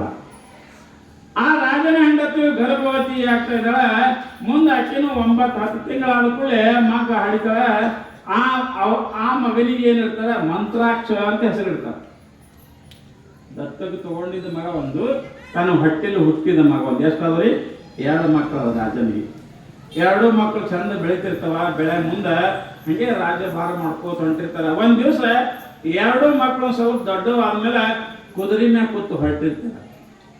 ತಿರುಗಾಡ್ಕೋತ ರಾಜ್ಯದಲ್ಲಿ ತಿರುಗಾಡ್ಬೇಕಂತ ಹೊಂಟಿರ್ತಾರ. ಆ ಸಮಯದಲ್ಲಿ ಏನಾಗ್ತದಂದ್ರೆ, ಆ ಊರಾಗ ಒಬ್ಬ ಶರಣಮ್ಮ ಇರ್ತಾಳ. ಆ ತಾಯಿ ಮಗ ಶಂಕರ ಅನ್ನೋ ಒಂದು ಮಗ ಇರ್ತದೆ. ಆ ಮಗ ಏನಾಗ್ತದ, ಆಡ್ತಾ ಇರ್ತದ, ಹಾದಿ ಮ್ಯಾಗ ಆಡ್ತಾ ಇರ್ತದ. ಇವರಿಬ್ರು ಕುದುರೆ ಹೊಂಟಾಗ ಒಂದ್ ಸ್ವಲ್ಪ ಕುದುರೆ ಕಂಟ್ರೋಲ್ ಆಗಲ್ಲ. ಆ ಮಗನ ಮ್ಯಾಗ ಹೈತ ಕುದುರೆ. ಐದ ಕೂಡಲೇ ಆ ಮಗನಿಗೆ ಕಾಲು ಜೋರು ಬಡದು ಕಟ್ಟು ಬಡದು ಮಗ ಸಾಯ್ತದ. ಮಗ ತೀರ್ಕೋತದ. ತೀರ್ಕೊಂಡ್ ಕೂಡಲೇ ತಾಯಿ ಏನು ಮಾಡ್ತಾಳ, ಅಳ್ತಾ ಇದ್ದಾಳ. ಇದ್ದೊಬ್ಬ ಮಗ ಇದ್ದ ಹೋಯ್ತಲ್ಲ ಹೆಂಗ ಅಂತ ತಿಳ್ಕೊಂಡು ಆ ಮಗನನ್ನ ತಗೊಂಡು ಹೋಗಿ ರಾಜನಿಗೆ ತೋರಿಸ್ತಾ ಇದ್ದಾಳ. ರಾಜರ, ನಿಮ್ಮ ಮಕ್ಕಳು ಹೊರಗೆ ತಿರುಗಾಡಲಿಕ್ಕೆ ಬಂದಾಗ ಕುದುರೆ ಹಾಯಿಸಿ ನನ್ನ ಮಗನನ್ನ ಕೊಂದಿದಾರ ಅಂತ ತಿಳ್ಕೊಂಡು ರಾಜನಿಗೆ ಹೇಳಿದಾಗ ರಾಜ ಬಹಳ ನಿಷ್ಠಾವಂತಿರ್ತಾನೆ. ತಪ್ಪು ಮಾಡದವರಿಗೆ ತಪ್ಪು ಅದೇ ಶಿಕ್ಷೆ ಮಾಡಬೇಕು ಅಂತ ರಾಜ ಆಜ್ಞೆ ಮಾಡ್ತಿರ್ತಾನ. ಅವ ರಾಜ ಅಂತಾನ, ಹಾಗಾದ್ರೆ ಯಾರಿಂದ ಬಡದದು ಅಂತ ಕೇಳಿದಾಗ ನಿಮ್ಮ ಮಗನಿಂದ ಬಡದದ ಅಂತ ಹೇಳಿದಾಗ ರಾಜ ಮಂತ್ರಿಗೆ ಆಜ್ಞೆ ಮಾಡ್ತಾ ಇದ್ದಾನೆ. ಏನಂತ, ನೀನು ಹೋಗಿ ನನ್ನ ಮಗನನ್ನ ಶಿರಚ್ಛೇದನ ಮಾಡು. ನೋಡ್ರಿ, ಒಂದೇ ಒಂದು ಮಾತಿ. ಯಾಕಂದ್ರ ಆ ತಾಯಿ ಕೂಸು ತಿಳ್ಕೊಂಡದ, ಅವಳು ಎಷ್ಟು ದುಃಖ ಪಟ್ಟಾಳ ನಾವು ಅಷ್ಟು ದುಃಖ ಪಡಬೇಕು ಅಂದ್ರೆ ನ್ಯಾಯ. ನೀನು ಏನು ಮಾಡು, ನನ್ನ ಮಗನನ್ನ ರುಂಡನ ಚಂಡಾಡುವ, ನನ್ನ ಮಗನನ್ನ ಸಾಯಿಸು ಅಂತ ಹೇಳಿದಾಗ ಮಂತ್ರಿ ರಾಜನ ಆಜ್ಞೆ ಪಾಲಿಸಬೇಕು ಅಂತ ಹೋಗಿ ಏನು ವಿಚಾರ ಮಾಡ್ತಾ ಇದ್ದಾನ, ನಾನು ಹೊಡಿಬೇಕಿನ್ನ ಅಂತ ತಿಳ್ಕೊಂಡು ಇನ್ನು ಹೊಡಿಬಾರ್ದು, ರಾಜರ ಹೇಳನ ಕರೆ ಅಂತ ತಿಳ್ಕೊಂಡು ಆ ಮಂತ್ರಿ ಏನು ಮಾಡ್ತಾನ, ತಾನೇ ಸಾಯ್ಬೇಕತ್ತಾನ. ಅವನ ಕೈ ತಲವಾರ ಇರ್ತದ್ರಿ, ತನ್ನ ತಲವಾರ ತನ್ನ ಕುತ್ತಿಗೆ ಹತ್ಕೊಂಡು ಓಂ ನಮ ಶಿವಾಯ ಅಂತ ತನ್ನ ಕುತ್ತಿಗೆ ಕತ್ತರಿಸ್ಬಿಟ್ಟಾನ. ಕತ್ತರಿಸ್ಕೊಂಡು ಕೂಡ ಈ ಸುದ್ದಿ ಯಾರಿಗೆ ಮುಟ್ತದ, ರಾಜನಿಗೆ ಮುಟ್ತದ. ಅವ ರಾಜ ಅಂದ, ನಾ ಆಜ್ಞೆ ಮಾಡಿದ ಮಂತ್ರಿ ಹಿಂಗ್ಯಾಕ್ ಮಾಡಿದ, ತಾನೇ ಸತ್ತಲ್ಲ ಅಂತ ತಿಳ್ಕೊಂಡು ಸೇವಕರಿಗೆ ಹೇಳ್ತಾ ಇದ್ದಾನೆ, ನನ್ನ ಮಗನನ್ನು ನೀವು ಕೊಂದು ಹಾಕ್ರಿ, ಅವನಿಗೆ ಶಿರಚ್ಛೇದನ ಮಾಡ್ರಿ ಅಂತ ಹೇಳಿದಾಗ ಆ ಇಬ್ರು ಸೇವಕರು ಹೋಗ್ತಾ ಇದಾರೆ, ಹೋಗಿ ಮಗನನ್ನ ಕೊಲೆ ಮಾಡ್ತಾ ಇದ್ದಾರೆ, ಶಿರಚ್ಛೇದನ ಮಾಡ್ತಾ ಇದ್ದಾರೆ. ಆ ಹುಡುಗನ್ನ ಹೊಡೆದು ಅವನಿಗೆ ಹೊಡೆಯುವಾಗ ಓಂ ನಮ ಶಿವಾಯ ಅಂತ ತಿಳ್ಕೊಂಡು ಆ ಮಗನಿಗೆ ಹೊಡಿತಾ ಇದ್ದಾರೆ. ಬರ್ತಾರ ರಾಜನ ಹೇಳ್ತಾರ, ನಿಮ್ಮ ಮಗನನ್ನು ನಾವು ಮುಗಿಸಿದೇವ್ರಿ ಅಂತ ಹೇಳ್ತಾ ಇದ್ದಾರ. ರಾಜನಿಗೆ ದುಃಖ ಆಗುತ್ತದ. ಅವ ರಾಜ ದುಃಖದ ಒಂದು ಆವೇಶದಲ್ಲಿ ನನ್ನ ಮಗನನ್ನ ಹ್ಯಾಂಗ ಕೊಂದ್ರು ಅಂತ ಕೇಳ್ತಾ ಇದ್ದಾನೆ, ಕೇಳಬೇಕಂತ ತಿಳ್ಕೊಂಡು. ಆ ಸಮಯದಲ್ಲಿ ಸೇವಕರು ಏನಾಗ್ತಾವ್ರ, ಇಬ್ರು ಸೇವಕರು ನಾವು ಹೀಗೆ ಕೊಂದೇವ್ರಿ ಅಂತ ತಮ್ಮ ಕುಟಿಗೆ ಬೈಕೋತಾರೆ. ಮತ್ತೆ ಪ್ರಮಾಣ ಕೊಡ್ಬೇಕಲ್ಲ ರಾಜನಿಗೆ, ಹ್ಯಾಂಗ್ ಕೊಂದ್ರಿ ನನ್ನ ಮಗನನ್ನ ಅಂತ ಕೇಳಿದಾಗ ರಾಜರ, ನಿಮ್ಮ ಮಗನನ್ನ ನಾವು ಹೀಗೆ ಕೊಂದೇವ್ರಿ ಅಂತ ತಿಳ್ಕೊಂಡು ಓಂ ನಮ ಶಿವಾಯ ಅಂತ ಅಂದು ಅವರು ಇಬ್ರು ತಮ್ಮ ಕುತ್ತಿಗೆಯನ್ನ ಕತ್ತರಿಸ್ಕೋತಾ ಇದ್ದಾರೆ. ಇನ್ನ ಇಷ್ಟೆಲ್ಲ ಆಯ್ತು, ಏನಿದು ಸಮಸ್ಯೆ? ಇಷ್ಟು ಮಂದಿ ಮಂತ್ರಿ ಹೋದ, ಮಗ ಹೋದ, ಸೇವಕರು ಹೋದ್ರು, ಇಷ್ಟೆಲ್ಲ ಹೋದ್ರು ಅಂತ ತಿಳ್ಕೊಂಡು ಆ ಸಮಯದಲ್ಲಿ ಏನಾಗ್ತದ, ಇದೆಲ್ಲ ಸುದ್ದಿ ಗೊತ್ತಾಗ್ತದ. ಇದು ಯಾರಿಗೆ ಗೊತ್ತಾಗ್ತಂದ್ರೆ ಆ ತಾಯಿ ಗೊತ್ತಾಗ್ತದ. ಸುರಕ್ಕೇನು ಕೂಸು ಬಡ್ಕೊಂಡಿತ್ತು ನೋಡಿ ಕಾಲಿಗೆ, ಅಕ್ಕಿ ಗೊತ್ತಾಗ್ತದ. ಅಕ್ಕಿ ಅಂತಲ್ಲ, ನನ್ನಿಂದಲೇ ಇಷ್ಟೆಲ್ಲ ಈ ಮಂದಿ ಸತ್ತಾರ ಅಂದ್ರಕ ನಾ ಇದ್ದರೆ ಏನು ಉಪಯೋಗ, ನಾ ಯಾಕೆ ಇರಬೇಕು? ನನ್ನ ಮಗನೂ ವಾದ, ಮಂತ್ರಿನೂ ವಾದ, ಸೇವಕರು ವಾದ, ನಾನು ದುಗುರು ಪಟ್ಟಿರುವುದರಿಂದ, ನಾ ರಾಜರಿಗೆ ಹೋಗಿ ಹೇಳುವುದರಿಂದ ಇಷ್ಟೆಲ್ಲ ಅಂದ್ರಕ ನಾನು ಉಳಿಬಾರ್ದು ಅಂತ ತಿಳ್ಕೊಂಡು ಆಕೆ ಏನು ಮಾಡೋದು, ಓಂ ನಮ ಶಿವಾಯ ಅಂತ ಆಕೆನೂ ತನ್ನ ಪ್ರಾಣವನ್ನ ಕೊಡ್ತಾ ಇದ್ದಾಳ. ನೋಡ್ರಿ ಎಷ್ಟು ಮಂದಿ ನೋಡ್ರಿ. ಅಲ್ಲಿಂದ ಮುಂದೆ ಏನಾಗ್ತದ, ಈ ಸುದ್ದಿ ರಾಜ ಗೊತ್ತಾಗಿ ಕೊನೆಗೆ ಏನು ಮಾಡ್ತಾ ಇದ್ದಾನ, ಆ ಇನ್ನೊಬ್ಬ ರಾಜನಿಗೆ ಮಗ ಇರ್ತಾನ ನೋಡ್ರಿ, ಮಿತಲೋಚನ ಅಂತ ಯಾರ ಮಂತ್ರಿ ಮಗ, ಅವ ವಿಚಾರ ಮಾಡ್ತಾನ, ನಾನು ರಾಜನ ಮಗನಿಗೆ ಹೊರಗೆ ತಿರುಗಾಡಕ್ಕೆ ಕರ್ಕೊಂಡು ಹೋದ ನಾನೇ, ಹಾಗಾದ್ರೆ ರಾಜನ ಮಗ ಸಾಯ್ಬೇಕಾದ್ರೆ ನನ್ನಿಂದಲೇ ಸತ್ತನ, ಮತ್ತ ಅವ ಸತ್ತು ಬೆಳಕ ನಾ ಇದ್ದೇನು ಮಾಡ್ಲಿ ಅಂತ ತಿಳ್ಕೊಂಡು ಅವನು ಓಂ ನಮ ಶಿವ ಅಂತ ಕುತ್ತಿಗೆ ಕತ್ತರಿಸ್ಕೊತಾ ಇದ್ದಾನೆ. ಇಲ್ಲಿ ಇಷ್ಟೆಲ್ಲ ಆಯ್ತು, ಎಲ್ಲರೂ ಹೋದ್ರು. ರಾಜ ಅಂದ, ಇಲ್ಲಿ ಇಷ್ಟು ಮಂದಿ ಎಲ್ಲರೂ ಹೋದ್ರು, ಇನ್ನೇನು ಮಾಡೋದು ಅಂತ ತಿಳ್ಕೊಂಡು ಕೊನೆಗೆ ರಾಜ ನನ್ನೆಲ್ಲ ಮಕ್ಕಳು ಹೋದ್ರು, ಎಲ್ಲ ಮಂತ್ರಿ ಹೋದ, ಎಲ್ಲ ಸೇವಕರು, ನಾರ ಏನು ಮಾಡಲಿ ಅಂತ ತಿಳ್ಕೊಂಡು ಕೊನೆಗೆ ರಾಜನ ಕೂಡ ತನ್ನ ಶಿರಚ್ಛೇದನ ಓಂ ನಮ ಶಿವಾಯ ಅಂತ ಅವನು ಸಾಯ್ತಾ ಇದ್ದಾನೆ. ಆದ್ರೆ ಇನ್ನು ಉಳಿದ ಯಾರ್ರಿ ಹೇಳ್ರು, ನಮ್ಮಿಂದ ಯಾರು ಹೋಗೋದು ಅಂದ್ರೆ ಇಲ್ಲ ಮಗ ಹೋಗ್ಯನ್ರಿ. ಯಾರಂದ್ರು ರಾಜನ ಹೆಂಡತಿ ಹೋದ್ರು. ಈಗ ಎಲ್ಲರೂ ಹೋದ್ರು, ಎಲ್ಲರೂ ಹೋಗಿ ಉಳಿದ್ರೆ ಯಾರು ಅಂದ್ರೆ ರಾಜನ ಹೆಂಡತಿ ಉಳಿತಾ ಇದ್ದಾಳೆ. ಆಕೆ ಬಂದು ನೋಡ್ತಾಳ, ಹೆಣದ ರಾಶಿ ಬಿದ್ದಿರ್ತದ. ಮಂತ್ರಿ, ಸೇವಕ, ರಾಜ, ಶಂಕರನ ತಾಯಿನಿ, ಮಂತ್ರಾಕ್ಷಿ, ಮಿತಲೋಚನ 6-7 ಮಂದಿ ಸತ್ತಿರ್ತಾರೆ. ಆಕಿ ಅಂತೇಳ ಇಷ್ಟೆಲ್ಲ ಸಾವಾಯ್ತು, ನನ್ನ ಗಂಡ ಸತ್ತ, ನನ್ನ ಮಕ್ಕಳು ಸತ್ರು, ಸೇವಕರು ಸತ್ರು, ಮಂತ್ರಿ ಸತ್ರು, ನಾರೈತಿ ಏನು ಮಾಡಲಿ ಅಂತ ತಿಳ್ಕೊಂಡು ಆ ತಾಯಿ ಅಮೃತವತಿ ತಲವಾರನ್ನು ತಗೊಂಡು ಹಿಂಗ ಕೊಡ್ಕೋಬೇಕಂತ ಹಿಂಗ್ ಕೈ ಹಾಕಿರ್ತಾಳ. ಪರಮಾತ್ಮ ಬಂದು ಕೈ ಹಿಡಿತಾ ಇದ್ದಾನ. ತಾಯಿ ಸಾಯ್ಬೇಡ ಅಂದಾಗ ತಾಯಿ ಅಂತ ಪರಮಾತ್ಮನ ಪಾದಕ್ಕೆ ನಮಸ್ಕಾರ ಮಾಡಿ, ಅಪ್ಪ ನಾ ಏನ್ ಮಾಡ್ಲಿಯಪ್ಪ, ನೋಡಿ ಇಲ್ಲೆಲ್ಲ ರಾಶಿಗಳು ಕೇವಲ ಒಂದು ಶಬ್ದಕ್ಕಾಗಿ, ಕೇವಲ ಒಂದು ಸಣ್ಣ ತಪ್ಪಿಗಾಗಿ ನನ್ನ ರಾಜನ ಆಜ್ಞೆಯಿಂದ ಇಷ್ಟೆಲ್ಲ ಸತ್ತು ಹೋಗ್ಯದ. 6-7 ಮಂದಿ ಸತ್ತಾರ. ಇನ್ನು ನಾ ಇದ್ದರೆ ಏನು ಮಾಡಲಿ? ಆವಾಗ ಪರಮೇಶ್ವರ ಅಂತನ, ತಾಯಿ ನೀ ಏನು ಚಿಂತೆ ಮಾಡಬೇಡ, ನಿನ್ನ ರಾಜ್ಯದಲ್ಲಿ, ಯಾಕಂದ್ರೆ ಯಾವಾಗಲೂ ಓಂ ನಮಃ ಶಿವಾಯ ಮಂತ್ರವನ್ನು ಉಚ್ಚಾರ ಮಾಡಿದ್ ನೀವೆಲ್ಲರೂ, ಆದ್ದರಿಂದ ನಿಮಗೆ ಸಾವು ಬರಬಾರ್ದು ಯಾರಿಗೆ ಅಂತ ತಿಳ್ಕೊಂಡು ಹೇಳಿದಾಗ, ಯಪ್ಪ ನಾನು ಇದ್ದರೆ ಏನು ಮಾಡಲಿ, ನನ್ನ ಗಂಡೇ ಇಲ್ಲ, ಮಕ್ಕಳೇ ಇಲ್ಲ, ತಾಯಿ ಏನು ಚಿಂತೆ ಮಾಡಬೇಡ, ಎಲ್ಲರನ್ನು ನಾ ಎಬ್ಬಿಸ್ತಾ ಇದ್ದೀನಿ. ಪರಮಾತ್ಮ ಹೇಳ್ತಾ ಇದ್ದಾನೆ. ಆ ಪರಮಾತ್ಮ ಏನು ಮಾಡ್ತಾನ, ಕೈ ಮಾಡಿ ಆ ಸತ್ತವರ 6-7 ಮಂದಿ ನಾ ಎಲ್ಲರನ್ನು ಎಬ್ಬಿಸ್ತಾ ಇದ್ದಾನೆ. ತಥಾಸ್ತು ಅಂತ ಹೇಳ್ತಾನೆ. ಕಾರಣ ಎಲ್ಲರೂ ಓಂ ನಮಃ ಶಿವಾಯ ಅಂದಿದ್ದಾರೆ. ಒಂದೇ ದಿವಸ ಅಲ್ಲ, ಕೆಲಸ ಮಾಡುವಾಗ, ಸುತ್ತಾಗ, ನಿಂತಾಗ, ಮಲ್ಕೊಂಡಾಗ, ಹೊಲಕ್ಕೆ ಹೋದಾಗ ಇವರೆಲ್ಲರೂ ಓಂ ನಮಃ ಶಿವ ಹುಟ್ಟಿ ನಡೆದು ಅನ್ಕೋತ ಬಂದಿದ್ದಾರೆ. ಇವರನ್ನ ಸಾಯಿಸಿ ಕೊಡಬಾರ್ದು ಅಂತ ಹೇಳ್ಕೊಂಡು ಪರಮಾತ್ಮ ಎಲ್ಲರನ್ನ ಎಬ್ಬಿಸ್ತಾ ಇದ್ದಾನ. ಆವಾಗ ತಾಯಿ ಕೂಡ ಹೇಳ್ತಾ ಇದ್ದಾನ, ತಾಯಿ ನಿನ್ನ ನಾಮಸ್ಮರಣೆ ಬಲದಿಂದ ನಿನ್ನ ರಾಜ್ಯದಲ್ಲಿ ಸಿರಿ ಸಂಪತ್ತು ಯಾವಾಗಲೂ ಆಗಲಿ ಅಂತ ತಿಳ್ಕೊಂಡು ಆಶೀರ್ವಾದ ಮಾಡಿ ನಿಮ್ಮ ಆಯುಷ್ಯ ಮುಗಿದ ಬಳಕ ಎಲ್ಲರೂ ನೀವು ಬರಲಿ ಅಂತ ತಿಳ್ಕೊಂಡು ಪರಮಾತ್ಮ ಹೋಗ್ಬಿಡ್ತಾ ಇದ್ದಾನ. ಇದು ಎದಕ್ಕರಿ? ಒಂದು ಓಂ ನಮಃ ಶಿವಾಯ ಮಂತ್ರಕ್ಕೆ, ಬರೇ ಒಂದು ಓಂ ನಮಃ ಶಿವಾಯ ಮಂತ್ರವನ್ನು ಅನ್ನುವುದರಿಂದ ಅರ್ಥ ಮಹತ್ವದ ಓಂ ನಮಃ ಶಿವಾಯ ಮಂತ್ರ. ಹಂಗ ಇಲ್ಲಿ ಏನಾಗಿತ್ತು ಅಂತ ಕೇಳಿದ್ರೆ, ಓಂ ನಮಃ ಶಿವಾಯ ಮಂತ್ರವನ್ನು ಜಪಿಸ್ತಾ ಇದ್ರು. ಇಂಥ ಬಹಳ ಘಟನೆ ಆಗ್ಯಾವ್ರಿ ಓಂ ನಮಃ ಶಿವಾಯ. ಸಿದ್ಧಾರೂಢರ ಚರಿತ್ರದ ಒಂದು ಘಟನೆ ಆಗ್ಯದ. ಸಿದ್ಧಾರೂಢರು ಹುಬ್ಬಳ್ಳಿ ಒಳಗಿದ್ದಾಗ, ಆ ಸಮಯದಲ್ಲಿ ಹುಬ್ಬಳ್ಳಿ ಒಳಗೆ ಮಠ ಮಾಡ್ಕೊಂಡು ಸಿದ್ಧಾರೂಢರಿದ್ರು. ಅಲ್ಲೊಬ್ಬ ಏನಿದ್ದ ಅಂತ ಕೇಳಿದ್ರೆ, ಯಾವಾಗಲೂ ಬರೀ ಓಂ ನಮಃ ಶಿವ ಅಂತಿದ್ರಿ. ಅವ ಪುತ್ರ ನೇತ್ರ ಓಂ ನಮಃ ಶಿವಾಯನೇ ಅಂತಿದ್ದವ. ಅವನ ಹೆಸರೇ ಬಿದ್ದಿತ್ತು ಏನಂತ, ಓಂ ನಮಃ ಶಿವ ಬಾ ಅಂತ ಕತ್ತಿದ್ರು ಅವ್ರಿಗೆಲ್ಲರೂ. ಅವ ಎಲ್ಲಿ ಹೋದ್ರು ಬರೀ ನಮಸ್ಕಾರ ಅಂದ್ರು ಓಂ ನಮಃ ಶಿವಾಯನವ. ಯಾರೇ ಏನು ಮಾಡಿದ್ರು ಓಂ ನಮಃ ಶಿವಾಯನೇನವ, ಬರೇ ಓಂ ನಮಃ ಶಿವಾಯ. ಅವನ ಹೆಸರೇ ಬಿದ್ದಿತ್ತು ಓಂ ನಮಃ ಶಿವಾಯ ಅಂತ ತಿಳ್ಕೊಂಡು. ಅವ ಏನು ಕೆಲಸ ಮಾಡ್ತಿದ್ದಂದ್ರೆ, ನಸೀಕ್ನಾಗ 4 ಗಂಟೆಗೆ ಎದ್ದು ಕೈಯಾಗ ಒಂದು ಡಂಗೂರವನ್ನು ಹಿಡಿದು ಎಲ್ಲರಿಗೂ ಓಂ ನಮಃ ಶಿವಾಯ ಓಂ ನಮಃ ಶಿವಾಯ ಅಂತ ಊರಾಗ ತಿರುಗಾಡ್ತಿದ್ರು. ಎಬ್ಬಿಸ್ತಿದ್ದೆ ಎಲ್ಲರಿಗೂ. ಹೇಳ್ರಿ ಹೇಳ್ರಿ ಹೇಳ್ರಿ ಅಂತ ತಿಳ್ಕೊಂಡು ಎಲ್ಲರಿಗೂ ಓಂ ನಮಃ ಶಿವ ಅನ್ಕೋತ ಎಬ್ಬಿಸ್ತಿದ್ದ. ಒಂದು ದಿವಸ ಹಿಂಗೆ ಆಗಿತ್ತು, ಟೈಮ್ ಹೋಗಿತ್ತು. ಅವ ಪಾಪ ಆಗಿನ ಕಾಲದ ಮನುಷ್ಯ, ಅವನಿಗೆ ಟೈಮ್ ಗೊತ್ತಾಗಲ್ಲ, ಏನು ಗೊತ್ತಾಗಲ್ಲ. ಅವ ರಾತ್ರಿ 2ಕ್ಕೆ ಎದ್ದು ಬಿಡ್ತಿದ್ದವ. ಯಾವಾಗ ಎತ್ತರ ಆಯ್ತದ ಗಂಟೆ ತೊಳೋದು ಹೊಡ್ಕೊತ ಹೋಗೋದು ಊರಾಗ. ಹಿಂಗೆ ಮಾಡಕತ್ತ, ರಾತ್ರಿ 1-2ಕ್ಕೆ ಹೇಳಕತ್ತ. ಆ ಮಂದಿಗೆಲ್ಲ ತ್ರಾಸ ಆಗತ್ತು.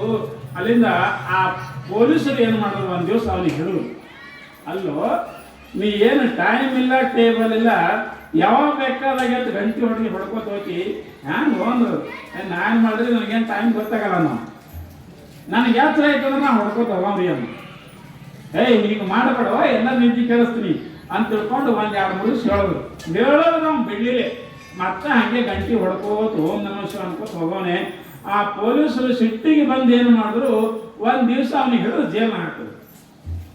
ನೀ ಹೀಗಾದ್ರೆ ಬೈಯರಂಗಣಲ್ಲ, ನೀ ಇಲ್ಲೇ ಕೊಂದ್ರೆ ಅಂದ್ರೆ ಊರಾನ ಮಂದಿ ನಿದ್ದೆ ಮಾಡ್ತಾರ ಅಂತ ತಿಳ್ಕೊಂಡು ಅವನಿಗೆ ಹಿಡಿದು ಜೇಲ್ ಹಾಕ್ತಾರ. ಆವಾಗ ಜೇಲ್ನ ಕೂತ್ರು ಕೂಡ ಅಲ್ಲಿ ಓಂ ನಮಃ ಶಿವ ಅವನೇ ಜೇಲಲ್ಲಿ ಕೂತಲ್ಲಿ ಒಳಗೆ. ಇದು ಯಾರಿಗೆ ಬಿತ್ತು? ಸಿದ್ಧಾರೂಢರಿಗೆ ಗೊತ್ತಾಯ್ತು. ಅವರು ಸಿದ್ಧಾರೂಢರಂದ್ರು, ನನ್ನ ಭಕ್ತನಿಗೆ ಹಿಡಿದು ಹಾಕ್ಯಾರ, ಬಿಡಿಸ್ಬೇಕಂದ್ರ ಸಿದ್ಧಾರೂಢರು. ಸಿದ್ಧಾರೂಢರು ಏನು ಮಾಡ್ತಾರ, ಒಂದು ಫೌಜ್ದಾರ್ನ ವೇಷವನ್ನು ಹಾಕೋತಾರೆ ಸಿದ್ಧಾರೂಢರು. ಒಂದು ಕುದುರೆ ಮ್ಯಾಗ ಕೂತು ಸಿದ್ಧಾರೂಢರು ಸುಮಾರು ರಾತ್ರಿ 10 ಗಂಟೆ ಆಗಿರ್ತದ, 11 ಗಂಟೆ ಆಗಿರ್ತದ. ಆ ಸಮಯದಲ್ಲಿ ಕುದುರೆ ಮ್ಯಾಗ ಕೂತು ಸಿದ್ಧಾರೂಢರು ಫೌಜ್ದಾರ ವೇಷ ಹಾಕೊಂಡು ಹಂಗೆ ನೆಟ್ಟಿಗೆ ಸ್ಟೇಷನ್ಗೆ ಬರ್ತಾರೆ. ಸ್ಟೇಷನ್ಗೆ ಬಂದ ಕೂಡಲೇ ಪೊಲೀಸರು ಅವ್ರು ಇರ್ತಾರೆ ಅಲ್ಲೇ. ಸಾಹೇಬ್ ಬಂದು ಅಂತ ಎದ್ದು ಶರ್ಟ್ ಹೊಡ್ತಾರೆ. ಇಬ್ರು ಎದ್ದು ಶರ್ಟ್ ಹೊಡ್ಕೊಳ್ಳೆ, ಹಾ ಡ್ಯೂಟಿ ಮಾಡಕತ್ತೀರಿಲ್ಲ, ಹಾ ಊರಿ ಸಾಹೇಬ್ರೆ ಮಾಡ್ಲಕತ್ತಿದ್ದೆ, ನೈಟ್ ಡ್ಯೂಟಿ ಮಾಡಕತ್ತಿದ್ದೆ. ಮತ್ತೆ ಯಾರಾದ್ರ ಒಳಗೆ ಒಬ್ಬ ಯಾವನಾದ ಅಂದ್ರೆ ಸಂತನ ಬರೀ ಕಿಚಡಿ ಮಾಡ್ತಾನ, ಓಂ ನಮಃ ಶಿವಾಯ ಆತಾನ, ಅದಕ್ಕೆ ಹಿಡಿದು ಒಳಗೆ ಹಾಕಿದ್ದೀವಿ.